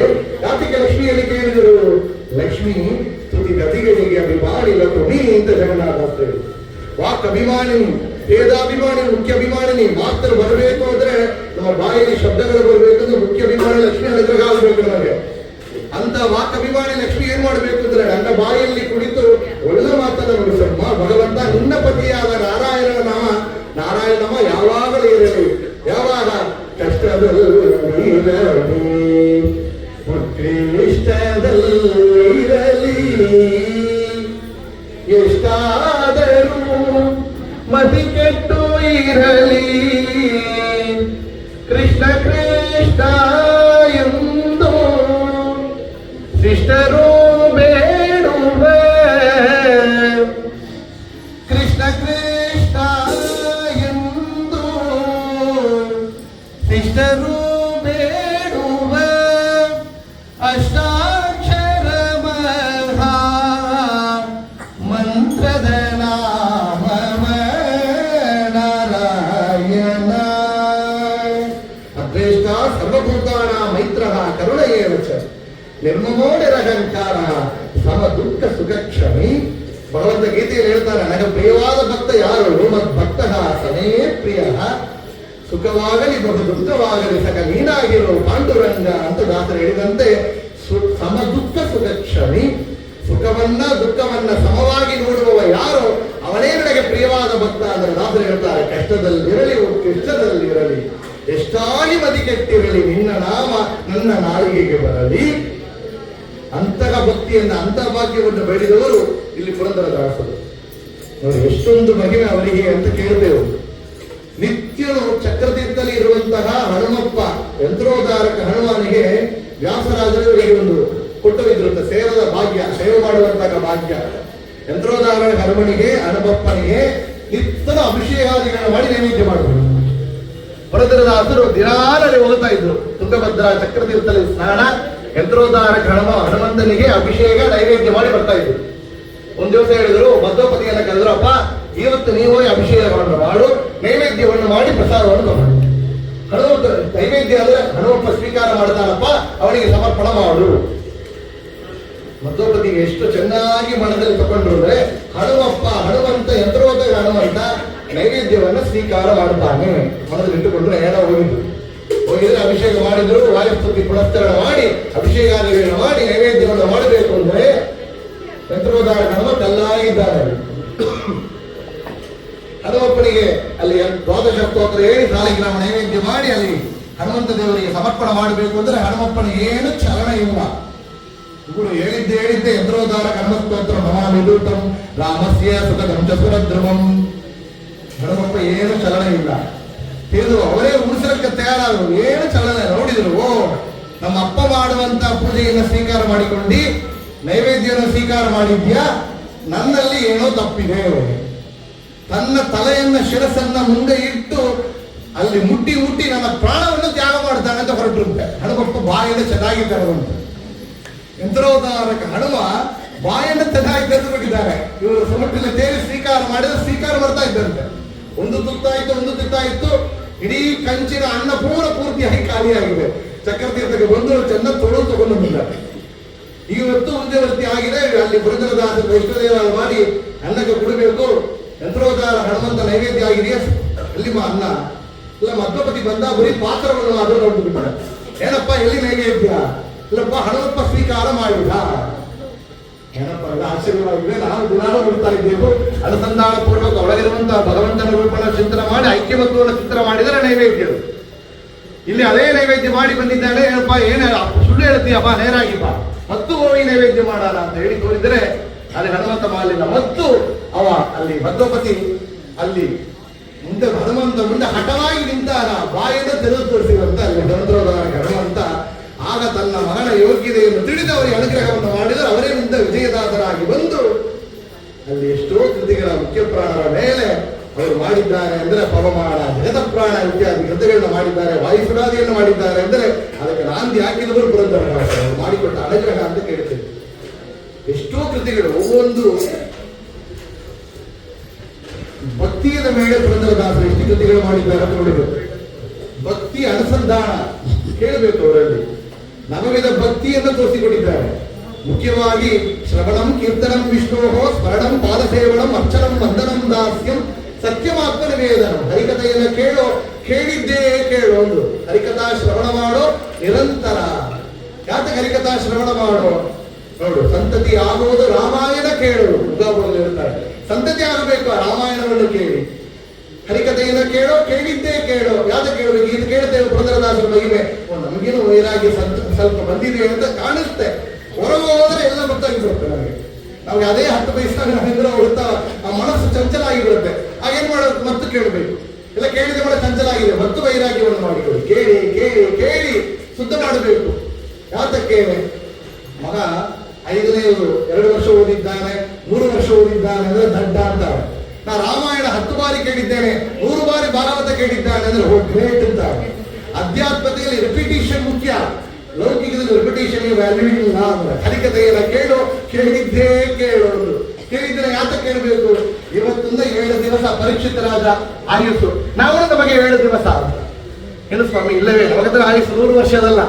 ನಾವು ನಿಧಾನವಾಗಿ 9 80 ಮಳೆ, ಕಣ್ಣು ಕಾಳು ಬಿದ್ದ ಮಳೆ, ಕಳೆ ಕೂತರೆ ಮಳೆ ಏನೂ ಇಲ್ಲ, ರೆಸ್ಟ್. ಅಮಲ ಮಾಡ್ತಾನೆ ಸ್ವಾಮಿ. ನಾನು ಪುರಂದರದಾಸರ ಆರಾಧನೆ ಮಧ್ವಾಶ್ರಮ ಬರ್ತಾನೆ, ಪಂಚವರ್ತಿಗೆ ಬರ್ತಾನೆ, ಶ್ರವಣ ಕೇಳ್ತಾನೆ. ಅವರಿಗೆ ಗ್ಯಾರಂಟಿ 7 days ಇತ್ತು, ನಮಗೆ ಗ್ಯಾರಂಟಿ 7 seconds ಯಾವುದು ಗೊತ್ತಿಲ್ಲ. ಅದರಿಂದ 7 ದಿವಸ ಅಂತ ಕಥೆಯನ್ನು ಕೇಳಿಬಿಡಿ ಅಂತ. 7 ದಿವಸ ಆಯುಸ್ ಅಂತ, 8ನೇ ದಿವಸ ಬದುಕಿದರೆ ಇವತ್ತು 7 ದಿವಸ ಅಂತ ಮತ್ತು ಭಗವಂತ ಬೋನಸ್ ಕೊಟ್ಟಿದ್ದಾನೆ ಅಂತ ಕೇಳಿ ಹರಿಕಥೆಯನ್ನ ಕೇಳು. ಕೇಳಿದ್ದೇ ಕೇಳು. ಶ್ರವಣಂ ವಿಷ್ಣೋಹೋ ಕೀರ್ತನಂ ವಿಷ್ಣೋಹೋ. ಎಷ್ಟು ದೊಡ್ಡ ಭಾಗ್ಯ.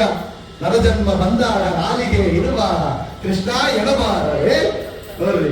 ಮಲಗಿದ್ದು ಮೈ ಮುರಿದು ಹೇಳುತ್ತಾ ಒಮ್ಮೆ ಕೃಷ್ಣ ಎನಬಾರದೆ. ಅದಕ್ಕೆ ಸಮಯ ನೋಡಬೇಡವಾ. ಯಾವಾಗಲೂ ಭಾವನಾಮ ಸಂಕೀರ್ತನ ಮಾಡಬಹುದು. ಎಂತ ದೊಡ್ಡ ಭಗವಂತನ ನಾಮ ಅಂದ್ರೆ ಮಾನವ ಜನ್ಮ ದೊಡ್ಡದು, ಅದನ್ನ ಹಾನಿ ಮಾಡಲು ಬೇಡ, ಹುಚ್ಚಪ್ಪ ಗಡಿಯಲ್ಲ ಅಂತಾರೆ. ಅಷ್ಟೊಂದು ಚಿಟ್ಟು ಮಾಡಿಕೊಳ್ತಾರೆ. ಎಷ್ಟು ದೊಡ್ಡ ಜನ್ಮ. ಏಸು ಕಾಯಂಗಳ ನಡೆದು 84 ಲಕ್ಷ ಜೀವರಾಶಿಗಳಿಂದ ದಾಟಿ ಬಂದ ಈಶ್ವರೀಲ ಅಂತಹ ದುರ್ಲಭಂ ಮಾನುಷಂ ಜನ್ಮ ಎಂಬ ಈ ನರಜನ್ಮ ಬಂದಾಗ ಈ ನಾಲಿಗೆ ಇರುವಾಗ ಅಂದ್ರು ಎಷ್ಟು ದೊಡ್ಡ ಭಾಗ್ಯ. ಅವರಿಗೆ ಕೈಕಾಲು ಬಿದ್ದಿರ್ಬೋದು, ಕಿವಿ ಕೆಲ್ಲಾಗಿದ್ದಿರ್ಬೋದು, ಎದುರೇ ಕೆಲಸ ಮಾಡಲಾಗಿದ್ದಿರ್ಬೋದು, ನಾಲಿಗೆ ಇರಲ್ಲ ಅಂತ. ಆ ನಾಲಿಗೆಯಲ್ಲಿ ಏನ್ ಮಾಡುವುದು? ನಾಲಿಗೆ ಇರುವಾಗ ಕೃಷ್ಣ ಎನ್ನಬಾರದೆ. ಈ ನಾಲಿಗೆ ಕೂಡ ಕೆಲಸ ಮಾಡುವಂತ ಇಲ್ಲದ ಮಾಡ್ಲಿಕ್ಕೆ ಸಾಧ್ಯ ಇಲ್ಲದೆ ಸಮಯ ಬರ್ತಾ ಇದೆ. ಆಗ ಈ ನಾಮ ಕೂಡ ಎಲ್ಲಕ್ಕೆ ಸಾಧ್ಯ ಇಲ್ಲ. ನಾಲಿಗೆ ಇರುವಾಗ ಹೇಳಿಬಿಡಿ ಕೃಷ್ಣ. ಮಾನವ ಜನ್ಮ ದೊಡ್ಡದಪ್ಪ, ಇದನ್ನ ಹಾನಿ ಮಾಡಲು ಬೇಡ. ವೇಸ್ಟ್ ಮಾಡ್ತಾ ಇದ್ದಿರಲ್ಲ. ಕೋಟಿ ಕೋಟಿ ಜನ್ಮ ದಾಟಿಸಿ ಈ ಒಂದು ಮನುಷ್ಯ ಜನ್ಮ, ಅದರಲ್ಲಿ ಬ್ರಾಹ್ಮಣನಾಗಿ, ಅದರಲ್ಲಿ ವೈಷ್ಣವರಾಗಿ, ಅದರಲ್ಲಿ ಮಾಧ್ವರಾಗಿ ಬಂದಿದ್ದರೆ ಎಷ್ಟು ವೇಸ್ಟ್ ಮಾಡ್ತಾ ಇತ್ತು ನಾನು. ಆ ಹುಚ್ಚು ಹೃದಯ ಹುಚ್ಚಪ್ಪ ಗಡಿರ ಅಂತ ಇರ್ತಾರೆ. ಅಂತ ದೊಡ್ಡ ನಾಮ. ಈ ನಾಮ ಎಷ್ಟು ದೊಡ್ಡದು ಅಂದ್ರೆ ಇದು ಎಲ್ಲದಕ್ಕ ಬಲವನ್ನು ಕೊಡುವಂತಹ ನಾಮ ಅಂದ್ರು. ಕಲಿಯುಗದಲ್ಲಿ ನಮಗೆ ಹೆಚ್ಚು ಹೆಚ್ಚು ಹಂಚಿಕೆ ಬರ್ತಾ ಇದೆ. ವ್ಯಾಧಿಗಳಿಂದ ಹಂಚಿಕೆ, ಕಳ್ಳರಿಂದ ಹಂಚಿಕೆ, ನಮ್ಮ ಮಕ್ಕಳ ಹೆಣ್ಣು ಮಕ್ಕಳನ್ನ ಕಾಪಾಡಿಸಬೇಕು ಅಂತ ಹಂಚಿಕೆ, ಇದರಿಂದ ನಮ್ಮ ಗಂಡು ಮಕ್ಕಳಿಗೆ ಮದುವಾಗಬೇಕು ಅಂತ ಹಂಚಿಕೆ ಆಗಿದೆ. ಎಲ್ಲ ನಮ್ಮನ್ನ ಮಕ್ಕಳನ್ನು ಸೆಳೆದುಕೊಂಡು ಹೋಗುತ್ತಾ ಇದ್ದಾರೆ ಹೊರಗೆ. ಎಲ್ಲಿ ನೋಡ್ರೆ ಹಂಚಿಕೆ ಇದೆ. ನಮಗೆ ಬಲ ಬೇಕು. ಈಗ ಏನೊಂದು ಬಲ ಅಂದ್ರೆ ಭಗವಂತನ ನಾಮವೇ ಬಲ ಅಂದ್ರು. ಏನು ಬಲ? ನೀನ್ಯಾಕೋ ನಿನ್ನ ಹಂಗ್ಯಾಕೋ ನಿನ್ನ ನಾಮದ ಬಲ ಒಂದು ಇದ್ದರೆ ಸಾಕು. ಇಂದು ಭಗವಂತನ ಎಂತ ದೊಡ್ಡ ನಾಮ. ಕರಿಮಗರಿಗೆ ಸಿಕ್ಕಿ ಮುರೈಡುತ್ತಿರುವಾಗ ಆದಿಮೂಲ ಎಂಬೋ ನಾಮವೇ ಕಾಯ್ತು. ಇಡೀ ಭಾಗವತ ರಾಮಾಯಣದ ಸಾರವನ್ನು ಒಂದೇ ಹಾಕಿ ಕೊಡ್ತಾರೆ.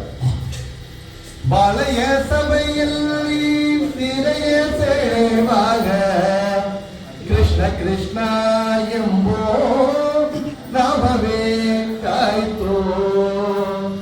ಆ ಯಾಣೆ ಗಣೇಂದ್ರ ನೀರಿನಲ್ಲಿ ಮೊಸಳೆ ಬಾಯಿನಲ್ಲಿ ಸಿಕ್ಕಿಸಿ ಆ ಒಂದು ಕಷ್ಟವನ್ನು ಪಟ್ಟಾರ. ಆದಿಮೂಲ ಎಂಬ ನಾಮವೇ ಕಾಯಿತು. ಅದುವೇ ಬಲವಾಗಿತ್ತು. ಆ ಸಭೆಯಲ್ಲಿ ದ್ರೌಪದಿಗೆ ಅವಮಾನವನ್ನು ಮಾಡಿದಾಗ ಆ ಕೃಷ್ಣ ಎಂಬ ನಾಮವೇ ಅವನಿಗೆ ಬಲವಾಗಿತ್ತು. ಆ ಕಾಡಗದಲ್ಲಿ ಧ್ರುವರಾಯ ತಪಸ್ಸು ಮಾಡಿದಾಗ ಮೃಗಗಳಿಂದ, ಮಳೆ, ಆ ಮಿಂಚಿನಿಂದ ರಕ್ಷಣೆ ಮಾಡಿದ್ದು ಯಾರು? ಬಲ ಕೊಟ್ಟದ್ದು ಯಾರು? ವಾಸುದೇವ ಎಂಬ ನಾಮವೇ ಕಾಯಿತು.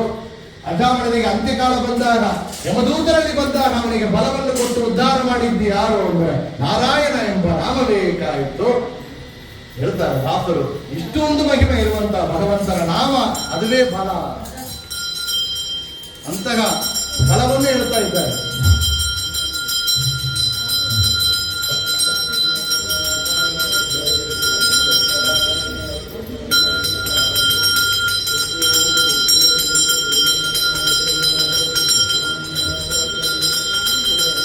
ಅಕ್ಷರಂ ವಿಷ್ಣು ಸ್ಮರಣಂ ವಿಷ್ಣು ಹೇಳಿದೆವು. ನಾರಾಯಣನ ನಾಮದ ಸ್ಮರಣ ಎಂಥ ಸ್ಮರಣ ಬರಬೇಕು ಅಂದ್ರೆ ಸಂತತ ಹರಿ ನಿನ್ನ ಸಾಸಿರ ನಾಮದ ಅಂತರಂಗದೊಳಗೆ ಇರಿಸಿ ಇಂದ್ರು ದಾಸರು. ಏನೋ ಒಂದು ವಿಶ್ವಂ ವಿಷ್ಣು ಶಕ್ತಾರೋ ಭೂತ ಭವ್ಯ ಭವತ್ಪ್ರಭು ಬಾಯಿ ಹೇಳ್ತಾ ಇರ್ತದೆ, ಮನಸ್ಸು ಎಲ್ಲಿಯೋ ಹಾಕ್ತಾ ಇದೆ, ಕೈಕಾಲು ಏನೋ ಕೆಲಸ ಮಾಡ್ತಾ ಇದೆ. ಹಂಗೆಲ್ಲ ಅಂತರಂಗದೊಳಗೆ ಇರಿಸಿ ಒಬ್ಬೊಂದು ನಾಮವನ್ನು ಕೂಡ ನಮ್ಮ 72,000 ನಾಡಿಗಳಿರುವಂತಹ ಭಗವಂತನ ರೂಪದ ಬಗ್ಗೆ ಐಕ್ಯಮತ್ವವನ್ನು ಚಿಂತನೆ ಮಾಡಿ ಆ ನಾಮವನ್ನು ನಡೆಸಿಕೊಳ್ಳಬೇಕು ಅಂತ ಹೇಳ್ತೇವೆ. ಯಾದವಾರಿಯರ ಚರಿತ್ರೆಯಲ್ಲಿ ಯಾದವಾರಿಯರಿಗೆ ಅಂತಿಮ ಸಂಸ್ಕಾರ ಮಾಡಿದ ಮೇಲೆ ಅವರು ಅವ್ರ ಅಸ್ಥಿಯನ್ನು ಹೋಗಿ ಕಳಿಸಬೇಕು ಅಂತ ಕೇಳಕ್ಕೆ ಹೊರಟ್ರೆ ಆ ಅಸ್ಥಿಯಿಂದ ಭಾಗವತ ಕೇಳ್ತಾ ಇತ್ತು. ಆಗ ನಮ್ಮ ಎಲುವಿನಲ್ಲಿ, ಮಜ್ಜೆಗಳಲ್ಲಿ, ರಕ್ತದಲ್ಲಿ, ಮಾಂಸದಲ್ಲಿ, ಒಳಗೆ ಇರುವಂತಹ ಅಣುಗಳಲ್ಲಿ ಕೂಡ ಪುರಂದರದಾಸರ ಕೃತಿಗಳನ್ನು ನಾವು ಮಾಡಿದರೆ ನಾವು ಹೇಗಾಗುತ್ತೆ ಸಿದ್ಧಿಯಾಗಿದೆ ಅಂದರೆ ನಮ್ಮ ಅಸ್ಥಿಯು ಶಬ್ದ ಕೇಳಬೇಕು. ಆಗಿದ್ರೆ ನಾವು ಸಿದ್ಧಿಯಾಗಿದೆ, ನಾವು ಮಾಡಿದಾಗ ಮಂತ್ರ, ತಂತ್ರ, ನಾಮಗಳು, ಸಂಕೀರ್ತನೆ ಸಿದ್ಧಿ ಆಗಿದೆ ಎಂಬುದಕ್ಕೆ ಅದನ್ನು ಅಳಬೇಕು. ಅಷ್ಟಂತರ ಸಿದ್ಧಿ ಅಂತರಂಗದೊಳಗೆ ಇರಿಸಿ ಒಂದು ಇದು ಒಂದು ನಮಗೆ ಸಿದ್ಧಿಯಾಗಿದೆ, ಸರಿಯಾಗಿ ಮಾಡಿದ್ದಕ್ಕೆ ಒಂದು ಅಡೆಯಾಳ ಚಿನ್ನ. ಇನ್ನೊಂದು ಏನು ಅಂದರೆ ಅಂತ್ಯಕಾಲದಲ್ಲಿ ಭಗವಂತನ ಸ್ಮರಣೆ ಯಾರು ಹೇಳ್ತಾರೆ, ಅಲ್ಲಿ ನಿನ್ನ ಸಾಸಿರ ನಾವದ ಅಂತರಂಗದೊಳಗೆ ಇರಿಸಿ ಅಂತ್ಯಕಾಲದಲ್ಲಿ ನಿನ್ನ ಸ್ಮರಣೆ ನಮಗೆ ಬರಲಿ ಅಂತ. ಸಂತತಂ ಚಿಂತೆಯೇನಂತಂ ಅಂತ್ಯಕಾಲೇ ವಿಶೇಷತಃ. ನಾವು ಈ ಸ್ಟೂಡೆಂಟ್ಸ್ ಇದ್ದಾರೆ ನೋಡಿ, ಎರಡು ಕ್ಯಾಟಗರಿ ಇದ್ದಾರೆ ಸ್ಟೂಡೆಂಟ್ಸ್ ನಲ್ಲಿ. ಒಬ್ಬ ವರ್ಷ ಪೂರ್ತಿಯಾಗಿ ಓದಿ ಬರುವಂತಹ ಸ್ಟೂಡೆಂಟ್, ದಿನಾಲು ಪಾಠವನ್ನ ಆರಾವಾರ ಓದುವಂತ ಸ್ಟೂಡೆಂಟ್. ಎಕ್ಸಾಮ್ ಟೈಮಲ್ಲಿ ಏನೋ ವೈರಲ್ ಫೀವರ್ ಬಂದು ಬಿಡುತ್ತೆ, ಪುಸ್ತಕ ಮುಟ್ಲಕ್ಕೆ ಆಗೋದಿಲ್ಲ, ಮುಟ್ಲೇ ಇಲ್ಲ. 100 ಸೆಂಟಮ್ ತೆಗೆಯುವ ಸ್ಟೂಡೆಂಟ್ 98, 95 ತೆಗಿತಾನೆ. ಏನೋ ಒಂದು ವರ್ಷ ಪೂರ್ತಿ ಓದಿಲ್ಲ, ಎಕ್ಸಾಮಿಗೆ 3 ದಿವಸ ಡೇ ಅಂಡ್ ನೈಟ್ ಔಟ್ ಬಿಡದೆ ಓದ್ತಾನೆ. 24 ಗಂಟೆ ಓದು. ಏನು 20 ದೇವ 35 ಪಾಸ್ ಮಾಡಬಹುದು ಅಷ್ಟೇ. ಏನ್ ಮಾಡಬೇಕು, ಸಂತತಂ ಚಿಂತೆಯೇನಂತಂ ಅಂತ್ಯಕಾಲೇ ವಿಶೇಷತಃ. ಆಯುಷ್ ಪೂರ್ತಿಯಾಗಿ ಭಗವಂತನ ಸ್ಮರಣೆ, ನಾಮಸ್ಮರಣೆ, ನಮಗೀಗ ಭಕ್ತಿಯನ್ನು ಮಾಡ್ತಾ ಮಾಡ್ತಾ ಬಂದರೆ ಅಂತ್ಯಕಾಲದಲ್ಲಿ ಆ ಭಕ್ತಿ ಬರ್ತೇವೆ. ಮತ್ತು ಅಂತ್ಯಕಾಲದಲ್ಲಿ ತಾನಾಗಿ ಬರೋದಿಲ್ಲ. ನಮ್ಮ ಆಚಾರ್ಯರಿಂದ ಆ ವಿಷಯವನ್ನು ದಾಸರಲ್ಲಿ ತಿಳಿಸಿಕೊಡ್ತಾ ಇದ್ದಾರೆ. ಅಕ್ಷರಂ ವಿಷ್ಣು, ಭಗವಂತನಿಗೆ ಯಾವ ರೀತಿಯಲ್ಲಿ ಪೂಜೆ ಮಾಡಬೇಕು. ಒಂದು ಶ್ರೀ ತುಳಸಿ ಪಿಂಡುಗಂಧೋದಕವ ಇಂದಿರಾರಮಣೆಗೆ ಅರ್ಪಿತವೆನ್ನರು. ಒಂದೇ ಮಡದಲ್ಲಿ ಸಿಂಧು ಸಯನನ ತಾಳು ಎಂದೆಂದು ವಾಸಿಪ ಮಂದಿರದೊಳಗೆ ಪೂರ್ವತರುವರ ಮನೆಗೆ ಹುಲ್ಲು ತರುವ.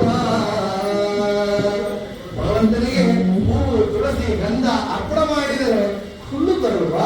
ಎಷ್ಟು ಚೆನ್ನಾಗಿರ್ತಾರೆ ಅವರು. ಪಾಂಡವರ ಮನೆಯಲ್ಲಿ ಕುದುರೆಗಳ ತಾತರರು ಪುಂಡರೀಕಾಚ ಹುಲ್ಲನ್ನು ಮನಸಿದ ಅಂಡದ ವಾಹನ ಸ್ತ್ರೀ ಪುರಂದರ ವಿಠಲನು ತೊಂಡನಿಗೆ ತೊಂಡನಾಗಿ ಸಂಚರಿಸುತ್ತಿದ್ದನು. ಭಗವಂತ ಎಷ್ಟು ದಯಾಳು, ಎಷ್ಟು ಸುಲಭ ಅಂತ ಹೇಳ್ತಾರೆ.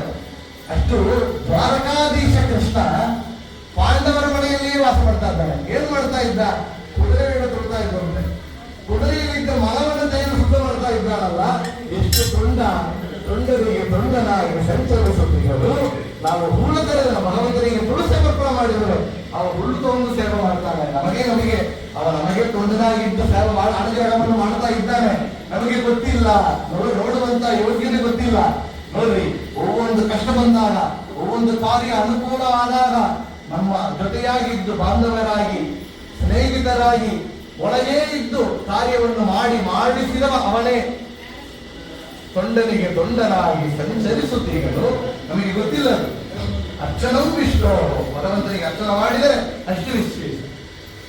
ದಾಸಭಕ್ತ, ದಾಸ್ಯ ಭಕ್ತಿಯನ್ನ ಹೇಳ್ತಾರೆ. ದಾಸ್ಯ ಭಕ್ತಿ ಶ್ರೇಷ್ಠ ರುದ್ರ ಹನುಮಂತ. ದಾಸೋಹಂ ಕೌಶಲೇಂದ್ರಸ್ಯ ರಾಮಸ್ಯ ಅತ್ವಿಷ್ಟ ಕರ್ಮಣಃ. ರಾವಣ ಸಭೆಯಲ್ಲಿ ಅಷ್ಟು ಪರಾಕ್ರಮವನ್ನು ತೋರಿಸಿದ ಹನುಮಂತನಿಗೆ ಯಾರಪ್ಪ ಅಂತ ಕೇಳಿದ್ರೆ, ನಾ ಜೀವೋತ್ತಮರು ಹೇಳಿಲ್ಲ ಅವರು.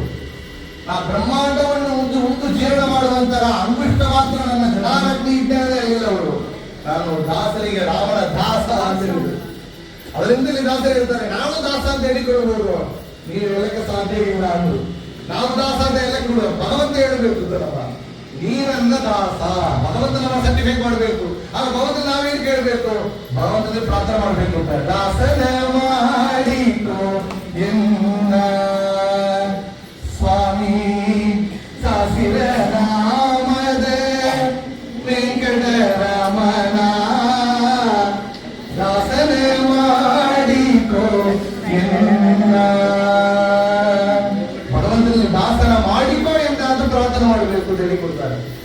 ಸತ್ಯಂ ವಿಷ್ಣು, ಭಗವಂತನ ಸತ್ಯನಾಗಿ ಸಕಾವಾಗಿ ನೋಡಬೇಕು ಅಂತ. ಅಪ್ಪ, ನಾ ಸ್ವದೇಶಿ, ನೀ ಪರದೇಶಿ. ಭಗವಂತ ಶ್ರೇಷ್ಠ ಮೈಯ ಮಾಡಿ ಬೈತಾರಲ್ಲ ಅಂದ್ರೆ ಒಳಗೆ ಅರ್ಥ ನೀ ಪರಮಾತ್ಮ ಪರಬ್ರಹ್ಮ ಪರದೇಶವಾದ ವೈಕುಂಠಕ್ಕೆ ಅಧಿಪತಿ ನೀನು ನೀ ಪರದೇಶಿ ನಾ ಸ್ವದೇಶಿ ಹಂಗಂತ ಭಗವಂತನೇ ಒಂದು ಮಾತ್ರ ಕೂಡ ಅವರು ಮಾಡಿದ ಭಕ್ತಿ ಸಖ್ಯ ಭಕ್ತಿ ಅಂತಹ ರೀತಿಯಲ್ಲಿ ಭಕ್ತಿಯನ್ನು ಮಾಡಿರೋರು. ಆತ್ಮನಿವೇದನ ವಿಷ್ಣು ಆತ್ಮವೇದನ ಭಗವಂತ ನಮ್ಮ ಪರಿಪೂರ್ಣವಾಗಿ ಶರಣಾಗತಿ ಅನ್ನುವರು. ನಮ್ಮ ಆಚಾರ್ಯ ಇನ್ನೂ ವಿಶೇಷವಾಗಿ ಹೇಳ್ತಾರೆ ಆತ್ಮನಿವೇದನ ಅಂತ.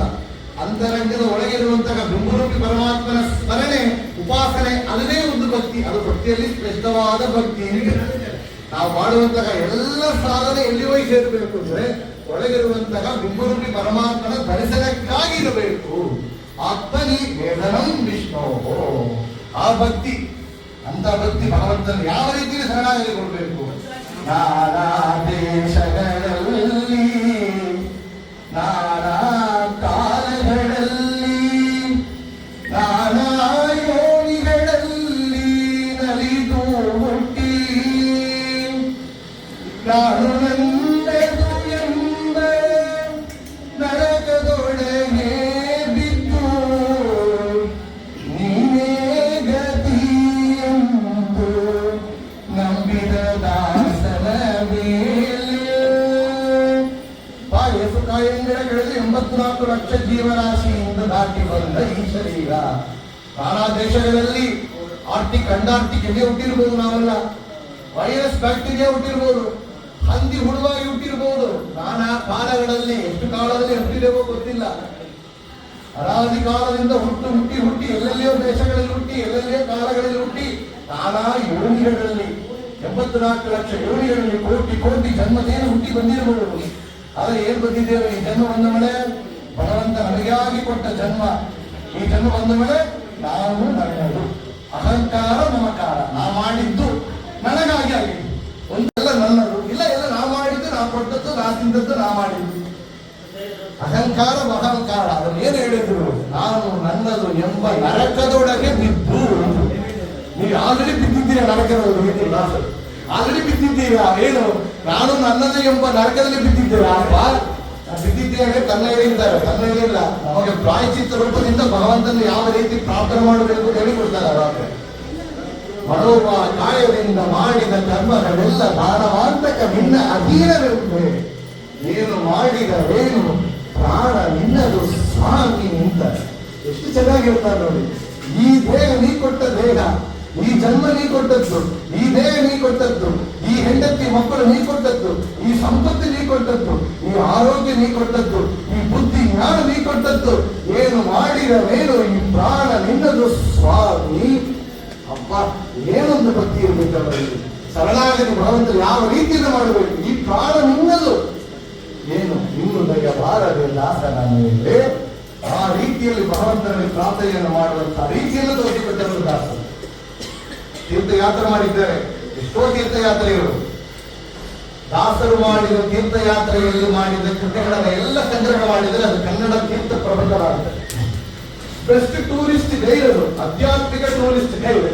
ಅದು ನೋಡಿದರೆ ಭಗವಂತನ ರೂಪಗಳು, ಭಗವಂತನ ಆ ಒಂದು ಸೌಂದರ್ಯ, ಕ್ಷೇತ್ರದ ವಿಶೇಷ, ಅಲ್ಲಿ ಯಾವ ರೀತಿಯ ಭಗವಂತನಿಗೆ ಪ್ರಾರ್ಥನೆ ಮಾಡಬೇಕು, ಅಲ್ಲಿರುವಂತಹ ಭಗವಂತನ ಮಹಿಮೆ ಏನು, ತೀರ್ಥ ಏನು, ಎಲ್ಲ ಮಹಿಮೆಯನ್ನ ಪುರಂದರದಾಸರೊಬ್ಬರು ವಿಜಯದಾಸರೊಬ್ಬರು ಟೂರಿಸ್ಟ್ ಗೈಡ್ ತೀರ್ಥ ಪ್ರಬಂಧ, ಕನ್ನಡ ತೀರ್ಥ ಪ್ರಬಂಧವಾಗಿದೆ. ತಿರುಪತಿ ಕ್ಷೇತ್ರದ ಬಗ್ಗೆ ಮಾಡಿದ ಕೃತಿಗಳು, ಅಷ್ಟು ಕೃತಿಗಳು ನಾವು ಕೇಳ್ತೇವೆ. ತಿರುಪತಿ ತಿಮ್ಮಪ್ಪನ ಮೇಲೆ ಮಾಡಿದ ಹೆಚ್ಚು ಕೃತಿಗಳು ದಾಸರಿದೆ. ಒಂದು ಅಲಂಕಾರ ಇಂದೂಡಾರೀನ ಸುಕೃತ ಮಾಡಿದನು. ಆ ಭಗವಂತನೇ ಒಂದು ಆಭರಣಗಳನ್ನು ವರ್ಣನೆ ಮಾಡ್ತಾರೆ. ಆಪಾದ ಮೂಡಿ ಪರ್ಯಂತ ವರ್ಣನೆಯನ್ನು ಮಾಡುತ್ತಾರೆ ಪುರಂದರದಾಸರು. ವೆಂಕಟಾಚಲಂ ವೈಕುಂಠಪುರ ವಾಸಂ. ಅದು ವೈಕುಂಠಪುರ ಅಂತ ನಮಗೆ ತೋರಿಸಿಕೊಡ್ತಾರೆ. ಅಂತ ರೀತಿಯಲ್ಲಿ ತಿರುಪತಿ ತಿಮ್ಮಪ್ಪನ ಮೇಲೆ ಇಲ್ಲಿ ನಾಮಗಿರಿ ಕ್ಷೇತ್ರಕ್ಕೆ ಬಂದರೆ ಹೇಳ್ತೇವೆ. ತಿರುಪತಿಯಲ್ಲಿ ನಾಮಗಿರಿ ಮೇಲೆ ನರಸಿಂಹದೇವರ ಮೇಲೆ ವಿಶೇಷವಾದ ಕೃತಿಗಳು. ಸಿಂಹ ರೂಪನಾದ ಶ್ರೀಹರಿ ಅಂತ. ಜಯ ಜಯ ಜಯವೆಂದು ಹೂವನ್ನು ತಂದು ಹರಿ ಹರಿ ಹರಿ ಎಂದು ಸುವರೆಲ್ಲ ಸುರಿಸೆ ಭಯ ನಿವಾರಣ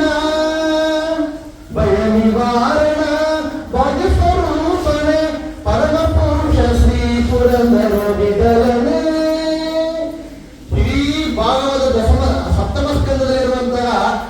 ತಪಶ್ಚರಿತ್ರಗಳನ್ನ ಹೇಳಿಕೊಟ್ಟು ಬಿಡ್ತಾರೆ. ಪೂಜೆ, ಅರ್ಚನಾ, ಮಂಗಳಾರತಿ, ನೈವೇದ್ಯ ಇತ್ಯಾದಿಗಳು ಮಾಡಬೇಕು ತೋರಿಸಿಬಿಡ್ತಾರೆ. ಮಾನಸ ಪೂಜೆ ವಿವರಣೆ, ದ್ರೌಪದಿ ಬಾಣ ಸಂರಕ್ಷಣ, ಮಹಾಭಾರತದಲ್ಲಿ ಬರುವಂತಹ ದ್ರೌಪದಿ ಬಾಣ ಸಂರಕ್ಷಣ ಘಟನೆಯನ್ನ ಕನ್ನಡದಲ್ಲಿ ಸುಲಭವಾಗಿ ಕೊಡ್ತಾರೆ. ಕುಚೇಲ ಉಪಾಖ್ಯಾನವನ್ನ ವಿಶೇಷವಾಗಿ ಅದನ್ನು ಸುಧಾಮನ ಚರಿತ್ರ ಅದನ್ನೇ ಕನ್ನಡದಲ್ಲಿ ಮಾಡಿಕೊಟ್ಟಿದ್ದಾರೆ. ಪುರಂದರದಾಸರು ಮಾಡಿಕೊಟ್ಟ ಎಷ್ಟು ದೊಡ್ಡ ದೀರ್ಘ ಕೃತಿಗಳನ್ನು ಉಂಟು, ಸಣ್ಣದಾಗಿರುವಂತಹ ಕೃತಿಗಳು ಉಂಟು. ಇಡೀ ಭಾಗವತ ರಾಮಾಯಣ ಸಾರ ಸಂಗ್ರಹವನ್ನ ಅಷ್ಟು ಚೆನ್ನಾಗಿ ಮಾಡಿಕೊಟ್ಟವರು ನಮ್ಮ ದಾಸರು. ಕರೂರು ಪ್ರಾಂತ್ಯಕ್ಕೆ ಬಂದಿದ್ದಾರೆ. ತಾಂದೂರ್ತಿ ಬೆಟ್ಟಂ, ತಾಂದೂರ್ತಿ ಮலை, ಅಲ್ಲಿರುವಂತಹ ನಿಬ್ಬಪ್ಪ ಹೇಳಿದ್ರಂತೆ ಯಾರೋ ಒಂದು ಸ್ತ್ರೀ ಬಂದಿದ್ದಾಳೆ. ದಾಸರೇ, ಏನೋ ಒಂದು ಗ್ರಹ ಕಾಟ ಆಗಿ ಜ್ಯೋತಿಷ್ಯರು ಕೇಳಿದೆ, ಈ ದೋಷ ಆ ದೋಷ ಅಂತ ಹೇಳ್ತಾರೆ, ಮಗನಿಗೆ ಮದುವಾಗಬೇಕು, ವ್ಯಾಧಿಗಳು ಬಂದಿದೆ, ಏನೋ ಗ್ರಹಗಳು ಪಡಿಸ್ತಾ ಇದೆ, ನೀವು ಒಂದು ಉಪಾಯ ಹೇಳಿ. ಏನೊಂದು ಸನ್ನಿಧಾನ, ತಿಪ್ಪಪ್ಪಳ ಸನ್ನಿಧಾನಗಳು ಇದ್ದು ಇಲ್ಲಿ ಶ್ರೀನಿವಾಸನ ಸನ್ನಿಧಾನ. ಅವ ಎಂತಾವ ಗೊತ್ತೋ, ಎಲ್ಲಾ ಗ್ರಹಗಳಿಗೆ ಬಲ ಕೊಡುವ ಅವನೇ. ರವಿಚಂದ್ರ ಬುಧ ನೀನೇ, ರಾಹುಕೇತು ನೀನೇ, ಕವಿ ಗುರು ಶನಿಯು ಮಂಗಳನು ನೀನೇ, ದಿವರಾತ್ರಿಯೂ ನೀನೇ, ನವವಿಧಾನವು ನೀನೇ, ಭವರೋಗ ಹರ ನೀನೇ, ಬೆಷಜನು ನೀನೇ, ಸಕಲ ಗ್ರಹ ಬಲ ನೀನೇ, ಸರಸಿಜಾಕ್ಷ. ಎಲ್ಲ ರವಿಚಂದ್ರ ಬುಧ ನೀನೇ, ರಾಹುಕೇತು ನೀನೇ. ಏನಪ್ಪ ಎಲ್ಲ ನೀನೇ ನೀನೇ ಅಂದ್ರಲ್ಲ, ಅಪ್ಪ ಜೀವ ಜೀವ ಭೇದ ಅಲ್ಲಿ ತಪ್ಪಾಗತ್ತಲ್ಲ ಅಂತ. ರವಿ ನೀನೆ, ಚಂದ್ರ ನೀನೆ, ರಾಹು ನೀನೆ, ಇದೇನಪ್ಪ ವಿರೋಧವಾಗಿದ್ದೀವೆ.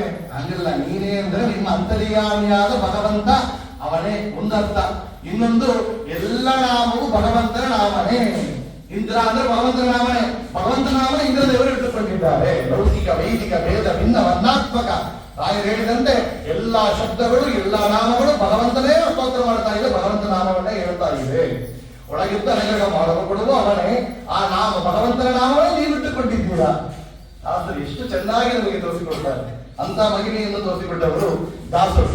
ಒவ்வೊಂದು ಮೂರ್ತಿಗಳ ಮೇಲೆ, ನರಸಿಂಹದೇವರ ಮೇಲೆ ಹೇಳಿದೆವು, ರಾಮದೇವರ ಮೇಲೆ ರಾಮಾಯಣದ ಯುದ್ಧ ಕಾಂಡವನ್ನ ಕಣ್ಣು ಮುಂದೆ ನಿಲ್ಲಿಸುವುದು ದಾಸರು.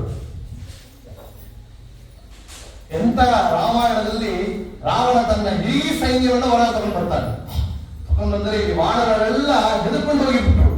ಹಾಗೇನ್ ಮಾಡಿದರು, ಇವನಿಗೆ ಅವರಾಮ, ಅವನಿಗೆ ಇವರಾಮ. ನೋಡಿ ಎಷ್ಟು ಚೆನ್ನಾಗಿ ರಾಮದೇವರು ಮಾಡಿದ ಯುದ್ಧವನ್ನ ಅಲ್ಲಿ ಚೆನ್ನಾಗಿ ತೋರಿಸಿಕೊಟ್ಟ ಆ ಒಂದೇ ಕೃತಿ ರಾಮಾಯಣದ ಕೃತಿ. ಇದನ್ನು ನಮ್ಮ ದಾಸರು ಮಾಡಿದ ಕೃತಿ.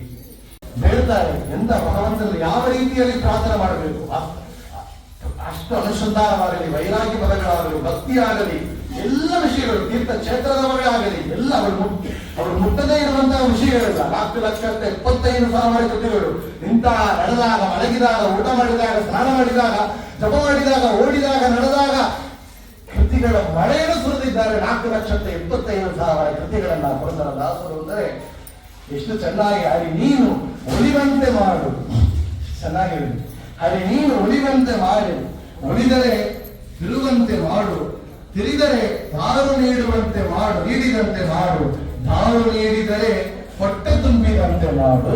ಹೆಂಗ ಪ್ರಾರ್ಥನೆ ಮಾಡಬೇಕು ಅಂತ ಹೇಳ್ತಾರೆ. ಹೊಟ್ಟೆ ತುಂಬಿದಂತೆ ಮಾಡು, ಹೊಟ್ಟೆ ತುಂಬಿದರೆ ಬಟ್ಟೆ ದೊರೆದಂತೆ ಮಾಡು, ಬಟ್ಟೆ ದೊರೆದರೆ ಇಂಪು ದೊರೆಯದಂತೆ ಮಾಡು, ಇಂಪು ದೊರೆಯದಿದ್ದರೆ ರಂಗ ನಿನ್ನ ಪಾದಾರ ವಿಂದದಲ್ಲಿ ಇಂಬಿಟ್ಟು ಸಲಭ ಪುರಂದರನ್ನ. ಭಗವಂತನಲ್ಲಿ ನಮಗೆ ಪ್ರಾರ್ಥನೆ ಮಾಡಕ್ಕೆ ಗೊತ್ತಿಲ್ಲ, ಏನೇನು ಕೇಳಬೇಕು ಅವರಿಗೆ ಹೇಳ್ತಾರೆ. ಯಾವ ದೇವತೆಗಳಿಗೆ ಏನು ಕೇಳಬೇಕು. ಶ್ರೀಪತಿಯು ನಮಗೆ ಸಂಪದವಿರಲಿ, ವಾಣಿಪತಿಯು ನಮಗೆ ದೀರ್ಘಾಯುಷು ಕೊಡಲಿ, ಸಂಪತ್ತು. ಶ್ರೀಪತಿ ನಮಗೆ ಸಂಪತ್ತು ಇಯಲಿ. ಮತ್ತು ಕಾಸು ದುಡ್ಡ ಆ ಸಂಪತ್ತಿಲ್ಲ, ಆರೋಗ್ಯವೇ ದೊಡ್ಡ ಸಂಪತ್ತು. ಒಳ್ಳೆ ಜ್ಞಾನ, ಅದು ಜ್ಞಾನ ಸಂಪತ್ತು. ಮನಸ್ಸಿನ ನೆಮ್ಮದಿ, ಅದು ಒಳ್ಳೆ ಸಂಪತ್ತು. ಸಂತಾನ ಸಂಪತ್ತು, ಒಳ್ಳೆ ಸಂತಾನ. ಮಕ್ಕಳು ಭಕ್ತಿ ಮಾರ್ಗದಲ್ಲಿ ಇದ್ದು ನಮ್ಮ ಜೊತೆಯಲ್ಲಿ ನಮ್ಮ ಧರ್ಮ ಮಾರ್ಗದಲ್ಲಿ ಇದ್ದರೆ ಅದೇ ಒಳ್ಳೆ ಸಂತಾನ ಸಂಪತ್ತು. ಪರಿಶುದ್ಧ ಭಕ್ತಿ ವಿಜ್ಞಾನವಾದ್ವೇಗ ಸುಪಾಠವಾದಿ ಪೂರ್ಣಾಯುವು ಪೂರ್ಣ ಸಂಪತ್ತಿ ಸ್ತೋತ್ರಸ್ಯಾಸ್ಯ ಜಪಾತ್ಮದೇ. ಅಪ್ಪನಾಚಾರ್ಯ ಹೇಳ್ತಾರಲ್ಲ, ಪೂರ್ಣ ಆಯುಷು ಕೊಡಿ, ಪೂರ್ಣ ಸಂಪತ್ತು ಕೊಡುವುದು. ಏನು ಆಯುಷು ಕೊಡಿ ಸಂಪತ್ತು ಕೊಡುದು ಕೇಳುವುದಲ್ಲ, ಅಂದ್ರೆ ಪೂರ್ಣ ಅಂತ ಸೇರಿಸಿದ್ರು. ಪೂರ್ಣ ಆಯುಷು ಅಂದ್ರೆ 99 ಐಸ್ ಇದ್ರು, ಅದು 10 ವರ್ಷ ಕೋಮಾರ್ ಇದ್ದಾರೆ, ಅದು ಪೂರ್ಣ ಆಯುಷ ಅಲ್ಲ. ಇಲ್ಲ 90 ಇಯರ್ಸ್ ಇದ್ದಾರೆ, ಏನಿಲ್ಲ ಡಾಗನೆ ಕರ್ಕೊಂಡು ವಾಕಿಂಗ್ ಗೊತ್ತಾಗ್ತಾರೆ ಅವರಿಗೆ. ಕೈಲಿ ಸಾಲಿಗ್ರಾಮ ಮುಟ್ಲಕ್ಕೆ ನಮಗೆ ಸಂಕೋಚ. ಸಾಲಗ್ರಾಮ ಜಲಾಸ್ಪರ್ಶಂ ಕುರುವಂತಿ ದಿನೇ ದಿನೇ ಅದನ್ನು ಬಿಟ್ಟು ಯಾರ್ಯಾರು ಇದ್ರೆ ಹೋಗೋದು. ಎಷ್ಟು ಆಯುಷ್ಯ ಅಷ್ಟು ಆಯುಷ್ಯ ಪರ್ಯಂತ ಭಗವಂತನ ಆರಾಧನೆ ಮಾಡುವಂತ ಪುರಂದರದಾಸರ ಕೃತಿಗಳ ಹೇಳುವಂತ ಭಾಗ್ಯ ಇದ್ರೆ ಅದು ಪೂರ್ಣ ಆಯುಸ್ಸು, ಪೂರ್ಣ ಸಂಪತ್ತು. 2 ಲಕ್ಷ ಮಗ ಸಂಪಾದನೆ ಮಾಡ್ತಾನೆ, 1 ಲಕ್ಷ ಡಾಕ್ಟರಿ ಮಾಡ್ತಾರೆ ಸ್ವಾಮಿ. ಅದು ಸಂಪತ್ತಲ್ಲ. ಜ್ಞಾನ ಧರ್ಮ ಮಾಡಲಿಕ್ಕೆ, ಯಜ್ಞ ಕಾರ್ಯಕ್ಕೆ, ಜ್ಞಾನ ಕಾರ್ಯಕ್ಕಾಗಿ ಕೊಟ್ರೆ ಅದು ಸಂಪತ್ತು. ಅಂತ ಸಂಪತ್ತು ಶ್ರೀಪತಿಗೆ ನಮಗೆ ಸಂಪತ್ತರಿಯಲಿ, ವಾಣೀಪತಿಗೆ ನಮಗೆ ದೀರ್ಘಾಯುಷು ಕೊಡಲಿ. ಒಳಗೆ ಬುಧರನು ಕೊನೆಯ ವಿಷಯ ಖಂಡದಲ್ಲಿ ಇಟ್ಟ ಹರ ನಿತ್ಯ ನಮಗೆ ಸಹಾಯನಾಗಲೆಂದು. ಹರ ಸಹಾಯ ಆಗಬೇಕು ಅಂತ ರುದ್ರದೇವರು. ಯಾತಕ್ಕೆ? ಹರ ಸಹಾಯನಾಗದೇ ಇದ್ದರೆ ಏನು ಕಷ್ಟ ಅಂತ ಮಹಾಭಾರತದಲ್ಲಿ ಕೊಡ್ತಾ ಇದೆ. ಒಂದೇ ರುದ್ರದೇವರಿಗೆ ಆ ಒಂದು ಪರಿಸ್ಥಿತಿ ಬಂದಿರುತ್ತೆ. ಯಾರು? ಒಂದೇ ರುದ್ರದೇವರು. ಅವರು ದ್ರೋಣಾಚಾರ್ಯರ ಮಗ ಅಶ್ವತ್ಥಾಮನಾಗಿದ್ದಾಗ, ದುರ್ಯೋಧನ ಮನೆಗೆ ಊಟ ಮಾಡಿದಾಗ ಪರೀಕ್ಷಿತ ರಾಜನ ಗರ್ಭದಲ್ಲಿ ಕೊಲ್ಲಬೇಕು ಅಂತ ಹೊರಟಿದ್ದಾರೆ. ಅದೇ ರುದ್ರದೇವರು ಸುಖಬ್ರಹ್ಮ ಋಷಿಗಳಾಗಿ ವೇದವ್ಯಾಸರ ಮಗನಾಗಿ ಬಂದಾಗ ಅದೇ ಪರೀಕ್ಷಿತನ ಉದ್ಧಾರ ಮಾಡಬೇಕು ಭಾಗವತ ಹೇಳಿದ್ದಾರೆ. ಹೇಗೆ ನೋಡಿ, ಅಂತ ಸಂಘದ ಸಂಘವನ್ನು ನೀಡಿದರೆ ಭಗವಂತ ಅನುಗ್ರಹ ಮಾಡ್ತಾನೆ. ಇವರು ಮನೋನಿಯಾಮಕರು, ಅವರು ಸದಾಯನ ಆದರ ಮಾತ್ರ ಭಗವಂತನ ಅನುಗ್ರಹ ಮಾಡ್ತಾನೆ. ತೈಲಧಾರೆಯಂತೆ ಶ್ರೀಗಳಿಗೆ ಮನಸ್ಸುಗಳು ಸಂಭೋಗವನ್ನು ಪ್ರಾರ್ಥನೆ ಮಾಡಿದಂತೆ ಆ ರುದ್ರದೇವರಲ್ಲಿ ಪ್ರಾರ್ಥನೆ ಮಾಡ್ತಾರೆ. ಅಂತ ದಿನದಲ್ಲಿ ಬಂದರು ಆಪತ್ತುಗಳ ಕಳೆದು ಮನ ಹರಿಷವತ್ತು ಮನ್ನಿಸಿ ಬಿಡದು ಬಿಡದೆ ಹೇಳಿ ಆ ಒಬ್ಬೊಂದು ಭಗವಂತನ ರೂಪಗಳು ಎಲ್ಲ ದೇವತೆಗಳಲ್ಲಿ ವಿಶೇಷವಾಗಿ ಯಾವ ರೀತಿಯಲ್ಲಿ ಪ್ರಾರ್ಥನೆ ಮಾಡಬೇಕು ಅಂತ ಹೇಳಿಕೊಟ್ಟ ಪುರಂದರದಾಸ ಆರಾಧನೆ ಇವತ್ತು ನಮ್ಮ ಮಧ್ವಾಶ್ರಮದಲ್ಲಿ ವಿಶೇಷವಾಗಿ ನಡೆದು ಬರ್ತಾ ಇದೆ. ಇಂತಹ ಒಂದು ಸಮಯದಲ್ಲಿ ಆ ನರಸಿಂಹದೇವರ ಪರಮಾತ್ಮ ಪ್ರತಿಯೊಂದು ನಿದರ್ಶನ, ಅದು ವಾಸುದೇವರಿಗೆ ಪರಮಾತ್ಮ ಸನ್ನಿಧಾನ, ಮುಖ್ಯಪ್ರಾಣರ ಸನ್ನಿಧಾನ, ಗುರುಗಳ ಸನ್ನಿಧಾನದಲ್ಲಿ ಯಥಾಶಕ್ತಿ ಇವತ್ತು ಎಲ್ಲ ನಮ್ಮ ಮರಿಪಾತ್ರದಲ್ಲಿರುವಂತಹ ಎಲ್ಲ ಸ್ತ್ರೀಯರೆಲ್ಲ ನೀವೆಲ್ಲ ದಾಸನೀಯರು ಆಗಿದ್ದೀರಿ. ಯಾಕೆ ಅಂದ್ರೆ ಆ ದಾಸರ ಕೃತಿಗಳ ಹೇಳಿದರೆ ಎಲ್ಲರೂ ಕೂಡ ದಾಸನೀಯರೇ ಅವರೆಲ್ಲ ದಾಸನೀಯರಾಗಿ ಅಂತ ಸೇವೆಯನ್ನು ಮಾಡ್ತಾ ಇದ್ದೀರಿ. ಅಂತ ಸಮಯದಲ್ಲಿ ವಿಶೇಷವಾಗಿ ಇಲ್ಲಿ ನಮ್ಮ ಮುರಳಿಯಾಚಾರ್ಯ ಅವರ ಆಶೀರ್ವಾದದಿಂದ ನಮ್ಮ ಮೇಲೆ ಯಾವಾಗ ಒಂದು ಅಭಿಮಾನ ಅವರಿಗೆ, ನೀವು ಬರಬೇಕು ಅಂತ ಹೇಳ್ತಾ ಇದ್ದಾರೆ. ನಮ್ಮ ರಾಧಾ ಗೋಪಾಲ್ ಹತ್ತ ಅವರು ತಾಯಿ ಅಂತ ನಮಗೆ ಯಾವಾಗಲೂ ಒಂದು ಎಂಕರೇಜ್ಮೆಂಟ್, ಉತ್ಸಾಹವನ್ನು ಕೊಟ್ಟು ಬರಬೇಕು ಅಂತ ಹೇಳ್ತಾ ಇದ್ರು. ಏನೋ ಒಂದು ಒಳ್ಳೆಯ ಒಂದು ಪ್ರೋಗ್ರಾಮ್ ಇದೆ, ಅವಾರ್ಡ್ ಇದೆ ಅಂತ ಹೇಳಿದ್ದಾರೆ. ಅದನ್ನು ಓದಬೇಕಾಗಿತ್ತು.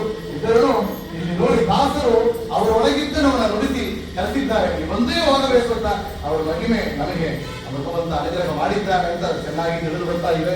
ಇಂತಹ ಸಮಯದಲ್ಲಿ ಆ ದಾಸರ ಚರಿತ್ರೆ, ಅವರು ಮಾಡಿಕೊಟ್ಟ ಕೃತಿಗಳನ್ನ, ಅದು ಸಮುದ್ರ ರಾಯರ ಬಗ್ಗೆ ಗುರುಗುಣೋತ್ಸವದಲ್ಲಿ ವಾಗೀಂದ್ರ ತೀರ್ಥ ಹೇಳಿದ್ರು. ಅವರ ಮಹಿಮೆ, ಅವರ ಕೃತಿಗಳು ಸಮುದ್ರ ಸ್ನಾನವನ್ನು 1 ಗಂಟೆ ಕಾಲದಲ್ಲಿ ಎಲ್ಲಕ್ಕೆ ಮಾಡಲಿಕ್ಕೆ ಸಾಧ್ಯವೇ ಇಲ್ಲ. ಏನೋ ಒಂದು ಮೂಲೆಯಲ್ಲಿ ಒಂದು ಗಂಭೀರ ಸ್ನಾನ ಮಾಡಿದರೆ ಏನೋ ಆ ರೀತಿಯಲ್ಲಿ ಪುರಂದರದಾಸರ ಮುಖ್ಯವಾದ ಕೃತಿಗಳನ್ನ ಅಲ್ಲಲ್ಲಿ ಮುಟ್ಟಿಸಿ ಹೋಗಿದ್ದೇವೆ. ಅಂತ ವಿಶೇಷವಾದ ದಾಸರ ಮಹಿಮೆಯನ್ನ ಕೇಳಿದ ಎಲ್ಲ ಭಕ್ತರಿಗೂ ಕೂಡ, ನಮ್ಮ ಬಂಧು ಬಾಂಧವರಿಗೆ, ಸ್ನೇಹಿತರು ಎಲ್ಲರಿಗೂ ಕೂಡ ವಿಶೇಷವಾಗಿ ಆ ದಾಸರ ಪರಮಾತ್ಮ ವೈರಾಗ್ಯವನ್ನು ನೀಡಲಿ, ಆರೋಗ್ಯವನ್ನು ಕರುಣಿಸಲಿ. ನಮ್ಮ ಮಕ್ಕಳಿಗೆಲ್ಲ ಸಕಾಲದಲ್ಲಿ ವಿವಾಹ ಮಾಡಿ ನಮ್ಮ ಧರ್ಮ ಮಾರ್ಗದಲ್ಲಿ ಇರುವಂತಹ ಭಾಗ್ಯವನ್ನು ಕರುಣಿಸಲಿ. ಹುಟ್ಟಿದ ಮಕ್ಕಳೆಲ್ಲ ನಮ್ಮ ಧರ್ಮ ಮಾರ್ಗದಲ್ಲಿ ಇರಬೇಕು, ಪುರಂದರದಾಸ ಕೃತಿಗಳನ್ನ ಹೇಳಬೇಕು. ಹುಟ್ಟುವ ಮಕ್ಕಳೆಲ್ಲ ಅಂತ ರೀತಿಯಲ್ಲಿ ಹೇಳಬೇಕು ಅಂತ ಪ್ರಾರ್ಥನೆ ಮಾಡುತ್ತಾ ರೋಗಗಳೆಲ್ಲ ಪರಿಹಾರವಾಗಲಿ, ಆಯುಷನ್ನು ಕೊಡಲಿ. ಸಂತತ ಹರಿಯ ನಾಮ ಸ್ಮರಣೆ, ಆ ಸಾಸಿರ ನಾಮ ನಮ್ಮ ಒಳಗೆ ಇರಲಿ ಅಂತ ಪ್ರಾರ್ಥನೆ ಮಾಡುತ್ತಾ ಅವರ ಕೃತಿಗಳನ್ನ ಅರ್ಥ ಅನುಸಂಧಾನ ಪೂರ್ವಕ ತಿಳಿಯುವಂತ ಭಾಗ್ಯವನ್ನು ಈ ಜನ್ಮದಲ್ಲಿ ಕರುಣಿಸಲಿ ಅಂತ ಪ್ರಾರ್ಥನೆ ಮಾಡುತ್ತಾ ಇನ್ನೆರಡು ಮಾತುಗಳನ್ನ ಪುರಂದರದಾಸರ ಅಂತರ್ಯಾಮಿಯಾದ ಭಾರತೀಯ ಮುಖ್ಯ ಪ್ರಾಣ ನಡೆದ ಆ ಪುರಂದರ ಅಭಿನಯ ಕ್ಷೇತ್ರಮೂರ್ತಿಯಾದ ಲಕ್ಷ್ಮೀ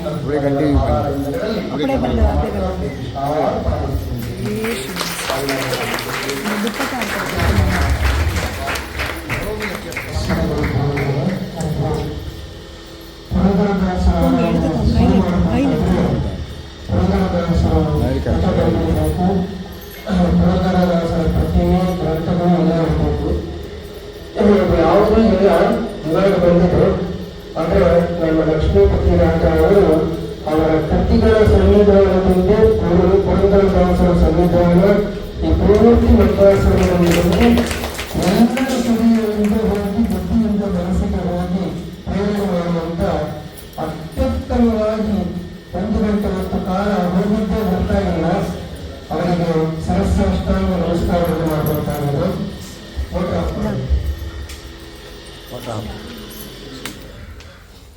ಇನ್ನೊಂದು ಇವತ್ತು ಮಾಡ್ತಾ ಇರೋ ಆರಾಧನೆ ಮುಗಿದೋಯ್ತು, ಇದು ಅಡಿಷನಲ್ ಆರಾಧನೆ ಅಂತ ಆ ಅರ್ಥದಲ್ಲಿ ಹೇಳಿಲ್ಲ. ಇವತ್ತು ಮಾಡೋದೇ ಬೋನಸ್ ಆರಾಧನೆ, ಅನುಗ್ರಹ ಆರಾಧನೆ.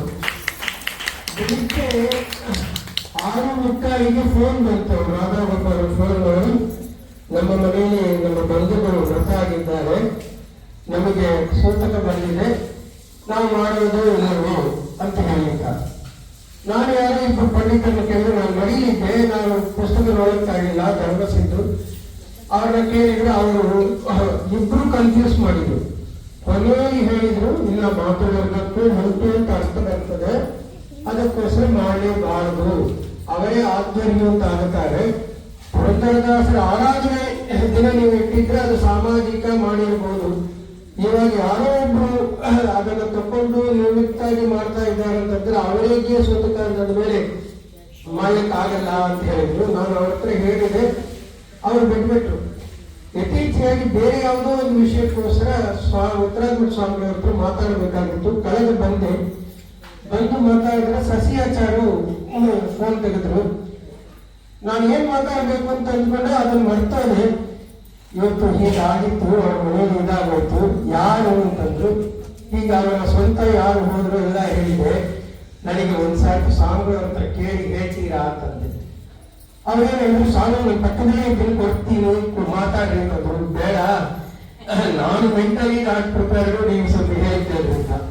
ಸರಿ ಅಂತ ಫೋನ್ ಹಾಗೆ ಹೋಲ್ಡಲ್ಲಿ ಇಟ್ಕೊಂಡು ಕೇಳಿದ್ರು, ಸ್ವಾಮಿ ಹೀಗೆ ಆಯ್ತು, ಯಾರು ಕೇಳ್ತಾಗಿರೋದು ಅಂತ. ಮುಷ್ಯ ಮುರುಗೇಶ್ವರ ಫೋನ್ ಕೊಡು ಅಂತಂದ್ರೆ ಇಸ್ಕೊಂಡ್ರು. ಅವಶ್ಯ ಮಾಡು, ಎಲ್ಲರಿಗೂ ಎಲ್ಲರಿಗೂ ಪುರಂದರದಾಸರ ಅನುಗ್ರಹ ಆಗುತ್ತೆ, ರಾಮದೇವರ ಅನುಗ್ರಹ ಆಗುತ್ತಂತೆ ನಾನು ಹೇಳಿದ್ದೆ ಅಂತ ಹೇಳುವಂತಲ್ಲ. ಅದಕ್ಕೆ ಮತ್ತು ಅವರಿಗೆ ನಾನು ಹೇಳಿ ಇದು ಶುರು ಮಾಡಿದಾಗ 8:30 ಮತ್ತು ಶುರು ಮಾಡಿದೆವು. ಪಲ್ಲೆಕಾಯಿ ಹೆಚ್ಚೋದು, ಅಡುಗೆಯನ್ನು ಕರಿಯೋದು, ಹಾಲು ಮೊಸರು ಹೇಳೋದಿಲ್ಲ. ಮತ್ತು 8:30 ಶುರು ಮಾಡಿ ಇವಾಗ 11 ಗಂಟೆ ಆಗುತ್ತದೆ. ಅವರಿಗೆ ಇನ್ನೊಂದು ಬೋನಸ್ ಏನಂತಂದ್ರೆ, ನಮ್ಮ ಮತ್ತು ಫೋನ್ ಮಾಡಿದ್ರು ಸ್ವಾಮಿಗಳು.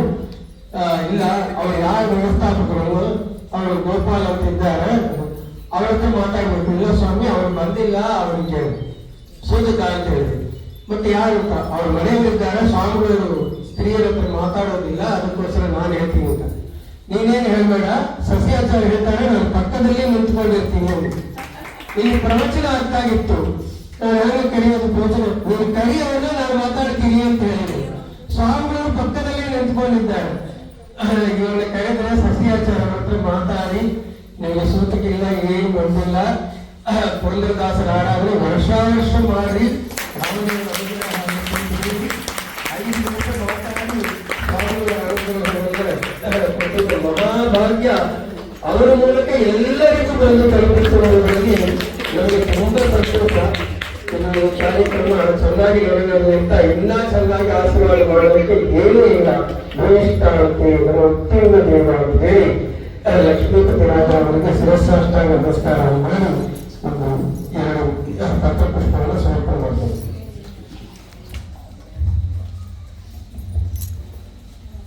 ಬನ್ನಿ ಮಾಮ